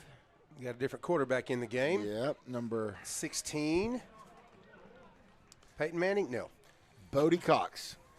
Peyton Manning, Bodie Cox. What's the difference? For sure. Yeah, but I say. It's almost the same thing. Got a lineman down for Kingwood Park. I can see now where Friendswood might put in. See, Garrison McElwain is in on defense, which he's played a very good special teams game today. And, we've got maybe a few other guys getting in. As we sit here, we got a little timeout with 7:31 going. Want to make a quick mention that this is Kirk's last game, home game. He'll be with us not next week, but the first playoff game. And then Kirk is moving to Magnolia, never too far away from Friendswood, but moving to Magnolia, taking his lovely wife Tracy with him. Going to move on up there. Kirk has been doing well. He's been part of the program for a long time because Justin played here. You brought him here as a little kid. Justin played 4 years here at the high school. Now Kirk started broadcasting with me. He asked me to do this 6 years ago. You broadcasted 4 years before that, right? Yep. You've been broadcasting just games in general, then Friendswood games. This kind of was your idea. I went to Thad and said, hey, what if we broadcast all the Friendswood games? And Thad jumped on it. So it's been how long you been in Friendswood games? Not just with me, but with Justin before that. So about 22 total years. 20. Now. Yeah, that's a long time to be involved in the program, whether your kid's playing or not. Double duty when Lauren was playing basketball too. You had her playing all the time. So I know Coach Garcia's got a couple pictures of Justin when he was, I'm going to use air quote, little. Justin's never been little, Right. playing basketball and stuff at the junior high. So it's been a good run, Kirk. I really appreciate you asking me those 6 years ago to join. I was kind of apprehensive about, do I want to commit every Friday night of my life doing that? It has been a blast, sir, to broadcast with you, and I really enjoyed it. And I want to thank you for asking me those 6 years ago. I appreciate that, man. It's great words, Coach. And obviously I think I knew what I was doing when I asked you to do it because it's been a great run. We've had a lot of fun, seen a lot of great games over the years, and then we did pretty good too, picking up another guy along the way, and the one that's going to take my spot in Jacob. Of course, I've known Jacob almost your entire life, it seems like. And yeah, pretty much. I know this is going to be in great hands, and next year now I can just chat you guys up and listen, and I'm going to do some broadcasting on the north side of town, and because just love to do it. It's love, and just love the game, but. Yeah, just coming in tonight, looking at this stadium and thinking about all the times I've been here, sitting here watching either Justin or watching when he was young or calling games with him or calling games with you guys. It's just 22 years is a long time. That is a long time. For sure. But, yeah, just loved doing it. Again, did this really to get the students involved, which we have, and just to get the word out about the program to Friendswood people and to people all over the country, as we've found over the years by doing this. Yeah. People all over listen to us. I mean, we've been nationwide for some time now. So. No, that's a lot of fun, and work with Al Tag, all his students has just been phenomenal, and got one sitting right over here in Harper who's just riveted right now to this ball game. But I know this. I mean, she does phenomenal. We just had some great ones. I know Al Tag knows how to do it, but it's just been a great year, and yeah, I just love every second of it, and I'm going to miss it for sure. And we've got a false start, a late flag. He kind of took some encouragement from the Friendswood sure defenders. Did. 11 guys are pointing at him, and the ref goes, I guess I'll throw the flag. Yeah, I guess I'll have to. I'll have to, yeah. So it'll be a 1st and 15 now for Kingwood Park. I was thinking, too, how much fun we've had broadcasting the games. Coach, and I know sometimes y'all who listen will know, sometimes we might go off on some tangents. Might go on some different roads, and y'all are saying, I thought it was a football broadcast. Yes, it is. We talk about movies. We talk about cereal, whatever. And, yes, we give potatoes a hard rap. But we need to give potatoes a hard rap. Yeah, yes, for sure. If you need more information on that, just Jay Fritz at FISD. Anyway. Well, we've had some district championships up here. We've been, beating on the glass, and we end up winning like that. It's been fun. I've had my own son come up here, talked with us at halftime, join us in. It's just been kind of family affair. Tracy's been back here with us a couple times. My wife, Amy's been here as well. Yeah. So it's just been a fun time to kind of get together. And, I enjoy the Friday nights, getting out here. And just for me, because I know all the kids. I know 90% of their parents. I've just had like I said, Jacob was my math student back in the day, so it's been a ton of fun. Look forward to Jacob and I going forward there. He's more redheaded than I am, but we'll have the couple redheads going at it next week, kind of doing the play-by-play and all that stuff. Looking forward to that. But it's been a lot of fun, and again, I've been very blessed to be a part and gotten to know you. Even though I've known you, gotten to know you a lot better on the drives to and from the games and things like that. It's been a good time, and I'm glad to call you a friend, brother. Well, so, I appreciate yes, that. Sir. I know I feel the exact same, and I'm gonna give a couple shouts too to people who are not in the booth right now, but John Merritt, who was so influential with all the statistics. There's times I go grocery shopping and meet him at the HEB parking lot to get stats like we're some kind of undercover agents. Those are the moments I love right there. And of course, give a shout out to Miss Donna Nelson, who just listens in every time and hasn't given up on us, even though sometimes our inadequacies would have warranted such behavior from Mrs. Nelson. But she stuck with us, and we love every one of y'all who listen. We appreciate that, and yes, it's just been a blast. Oh yeah, we have a lot of people that don't chat us up that are still when we find out. There was a year where Kirk and I were doing the game at Foster, and we won basically on them shanking an extra point or a field goal. Remember, we come to find out later there was like 900 people listening to that game, and we didn't even know that. It's kind of the numbers depend on where we are and the weather and all that stuff. And I've had people, like you said, stop me in the grocery store and say, hey, my parents who are in their 80s want to hear, but they can't come to the game. They listen to you guys on the weekends. Yeah. And, Coach Truman, who is a big part of the program, listens too. So it's been a lot of fun to try to bring the games out to people. As there's a completed pass there for second and we'll get about 8 yards on that. But, it's just been a lot of fun, and we appreciate all the people involved. Well, I'm just so glad that now we're going to continue this season after next week, at least one more week. Absolutely. Playing at just a top-ranked A&M consolidated team. That game will be in College Station, and we'll get more information for you guys next week. We'll be able to announce that on the game next Saturday night. Again, that game is at next Saturday night, 6:30 from Mercer Stadium. 4:51 left here in the ball game. Mustangs on top, 49-14. They will win senior night. They will put the Mustangs back in the playoffs in Coach Johnson's second year at the helm. And, y'all who listen to us all year, you go, wow, the kind of little turnaround. Because the way the season started, it was a question on how this was going to go. But, man, it came together at the right time and put it all together tonight. And this is what a complete game looks like. Absolutely. You're absolutely right. I was just about to say that. I mean, what a turnaround by this team, after a pretty slow start to the season. Pass is caught at the 48-yard line, breaks a tackle. Oh, helmet comes off. It got to the 46-yard line. That will be enough for a Panther first down. That's actually the second time his helmet has come off. Uh-huh. Got to put that chin strap on a little bit tighter, buddy.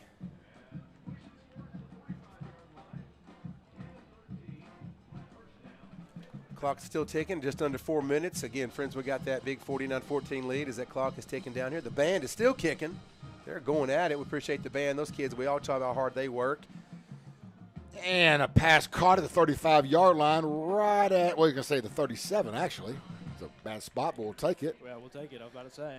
Appreciate Joe Hahnemann listening. Joe Hahnemann has been a friend of our family now ever since we've been in Friendswood. Just a phenomenal man. I know Tracy worked for him for years, and we've just known him on a personal level and a professional level. And, Joel, just always appreciate your friendship and always appreciate you listening in as well. Definitely another great Friendswood fan right there. 3:16. One of my first years, I had his son back in the day. Yes, great young man indeed. 2nd and 2 now.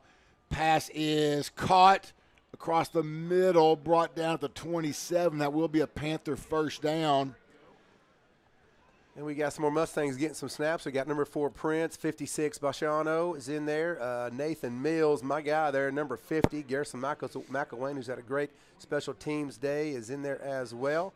And then Rigo, number 19, Umancer's in there after his 2 interception performance a few weeks ago. So great job. That was something else. It was, man. It was a good game for him. 1st and 10, clock rolling now, 2:34. Handoff, right side, back to the middle. Get about 8 yards on that. Update score, 1:49 left in the 4th quarter. What is it? Angleton 28, LaPorte 35. Wow. I mean, color me surprised right there. Right. That's, Now, that's interesting. We got 2 minutes left here in the 4th. Okay, it's time. It's time, but, I think our offensive player of the game is already decided. I was going to say this. If you don't give it to someone who scores 4 touchdowns, Well, I mean, you're right. It's you're right. You're just wrong. It's okay if you're wrong. But go ahead. But can I have an argument? You can. So, and don't get me wrong, love Garrett Mickey. He'd had a great game. Somebody's got to get him the football.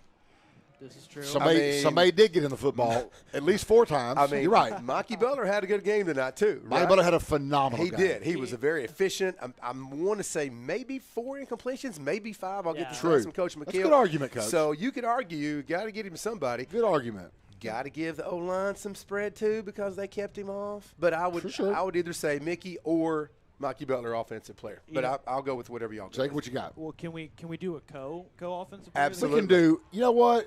Yes, we can do whatever we want to in this booth. Like you said, I started this thing, and I'm going to fit. No, I'm not finishing this thing. I'm just kidding. We're going to go co. I like it, and I can't. You can't. You made a great argument, Coach. It's your final call. Since it's your last home, you get to pick it. I loved the effort from Garrett Mickey tonight for sure. Your argument was great, and it's fair, and I get that. I just like watching a young man score 4 touchdowns. I'm going to go with Garrett Mickey just and if anything else, because the celebrations were pretty lit too. That's all I'm going to say. He got 2 penalties. They also cost us 30 yards. You're right. They did cost us 30 yards for sure. Hard to argue with that. My pick for defensive player, I got to go with Connor Collins. The big man. Okay. The big man interception, you don't see that too often. Whew, you don't. That's my pick. I can understand if y'all want to go in a different direction, but that's my pick for defensive player of the game right there. I like that. That is a good call. That is a very good call. I'm debating. Who are you debating on? Who's the guy? Because I have my guy too. Well, what you said was right. And I already thought maybe, but then I was like, you know what? Osby had a good game earlier, had some big stops. As Kingwood Park, with 55 seconds left, goes in for the score, gives them 20, so it's now 49-20. Oh, my goodness. Yeah, the defense is tough tonight. The defense is always tough. Yes, because they have a solid crew there. Right. I'm just going to go while you're thinking. Well, yeah, I'm going to think about some timely, not just the plays, some timely plays. Okay. I'm going with Krotz, number 18. I thought he had some timely plays tonight. Yeah. He did a good job. That's Again, a good junior one, too. year. He's going to have a good senior year, I think. I'm going to go with Krotz. You really can't go wrong, I think. I agree with you, but I'm just going to shoot for Krotz there. That's mine. That's a fair pick, too, Coach. Yep. I like it. And that kick is up, and it is good with 54 seconds to go, bringing the lead 49-21. What you got, Kirk? I am. I'm going to go with Jalen Osby. Here's why. He had a couple of just stonewall tackles, played great defensive back today. He did. After those first 2 drives, and we kind of thought, wow, this game's going to be just a shootout. He was one of those secondary guys that I thought just did a good job blanking receivers, made quarterback, and it just lost the name here, Gilliam, excuse me. Yep. Made him really being forced to run. By that time, the Friendswood defense made some adjustments. So I just like some of the stops on the game, and I'm going to go with Osby. But you know what? Again, we could sit here and list the rest of the defenders tonight. We really can. Almost every one of them had a game worthy of a player of the game. And, like just take Caleb Allen, for example, who we could always go to. He's like, hey, don't forget me. Nobody's forgetting you. Of course. At all. That's unfortunately was kind of what we expect. Right. Too. Oh, yeah. His expectations are already so high. I know, right? He's probably a little disappointed. So 54 seconds left, 49-21. Mustangs just need to return this or just fall on this, I would assume, onside. I mean, why not? But who knows? Why not? But, But why also? Down 28, but you know what? I guess they say anything's possible, but not here. Not 28 points in 54 seconds? Yeah, no, not here. I don't think so. The kick is not going to be close to an onside. That is a boot right there. It hits at the goal line. And Friendswood will snap the ball twice. And this will be it. And get out of here with a win. Final score will be 49-21. Mustangs in year 2 will be back in the playoffs again. And that just sounds nice to say. Yes. It really is. And, Johnson's first year last year, we missed playoffs by 1 game. Yeah. So I'm really happy to see him get his team in here in the second year. Great turnaround for this program, I say. Oh, no. And last year was such just a tough year because you've got a strong senior class, who's just learning a new system. That's Yeah. always hard to do. Right. Oh, yeah. You're You know, absolutely and right. because he came in, it wasn't early, as early as maybe he would have liked to start implementing. So this, you hate to throw that. You can't just throw that year out that they did battle and they were one game away. Right. But having a year under your belt, a year under the system, I mean, you can see the difference right here. Absolutely. And not only is he doing it, but Coach Griffin on the defensive side. I tell you what, that defense just plays better. They played better and better this entire night tonight. So Yeah, the entire season they've really Entire done so much season. better. You know, like you said, we could have had that big win against Fort Bend Marshall the first game of the year. Yeah. You never know what could happen. But coming up with a couple injuries throughout the whole season. Of course, one to Butler, but that made a big difference, I think. But as far as the season has gone, Brister's come in, capable backup. yeah, Butler, gave Butler a few weeks to kind of get ready. We had some games when we needed him to rest. We had the games in hand. Butler was able to rest, get that leg healed up, looking sharp tonight. The running backs are both looking really good. The O-line, hopefully Stouffer's back, but they look good tonight too. So going to have another little game to get us ready for the playoffs, and we'll see what happens. You never know. Throw out the records, throw out the wins and losses. We've seen crazier things happen, haven't sure. we? I mean, you can't go to state without going to the first round of the playoffs. Yeah, you don't get to skip it. No.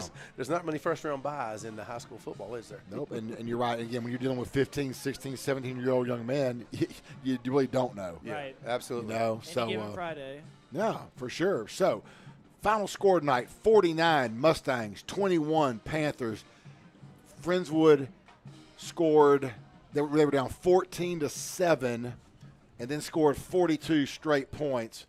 Panthers put one more on the board at the end when it didn't matter, but that's going to do it tonight. Jacob, always good to have you in the booth with us. Hey, glad to be here. Glad y'all have me up here. No, and you've been up here twice now. We're 2-0. Hey, So I'm just going to say we're probably – I know you're in the next week. Next Right. week, But for sure, the playoffs, let's make a run to Arlington. What you say? let's do All it. the way. sounds do good it. to me. All right. Well, for Harper, thank you again. You did a great job. Also, by the way, a little shout out for Harper. Great job at halftime. You hold a flag very well. So there you go. For Harper, for Jacob, for Coach Fritz, I am Kirk Lowe signing off. Have a great college football and pro football weekend. We'll see y'all back next Saturday night. Congratulations, Mustangs.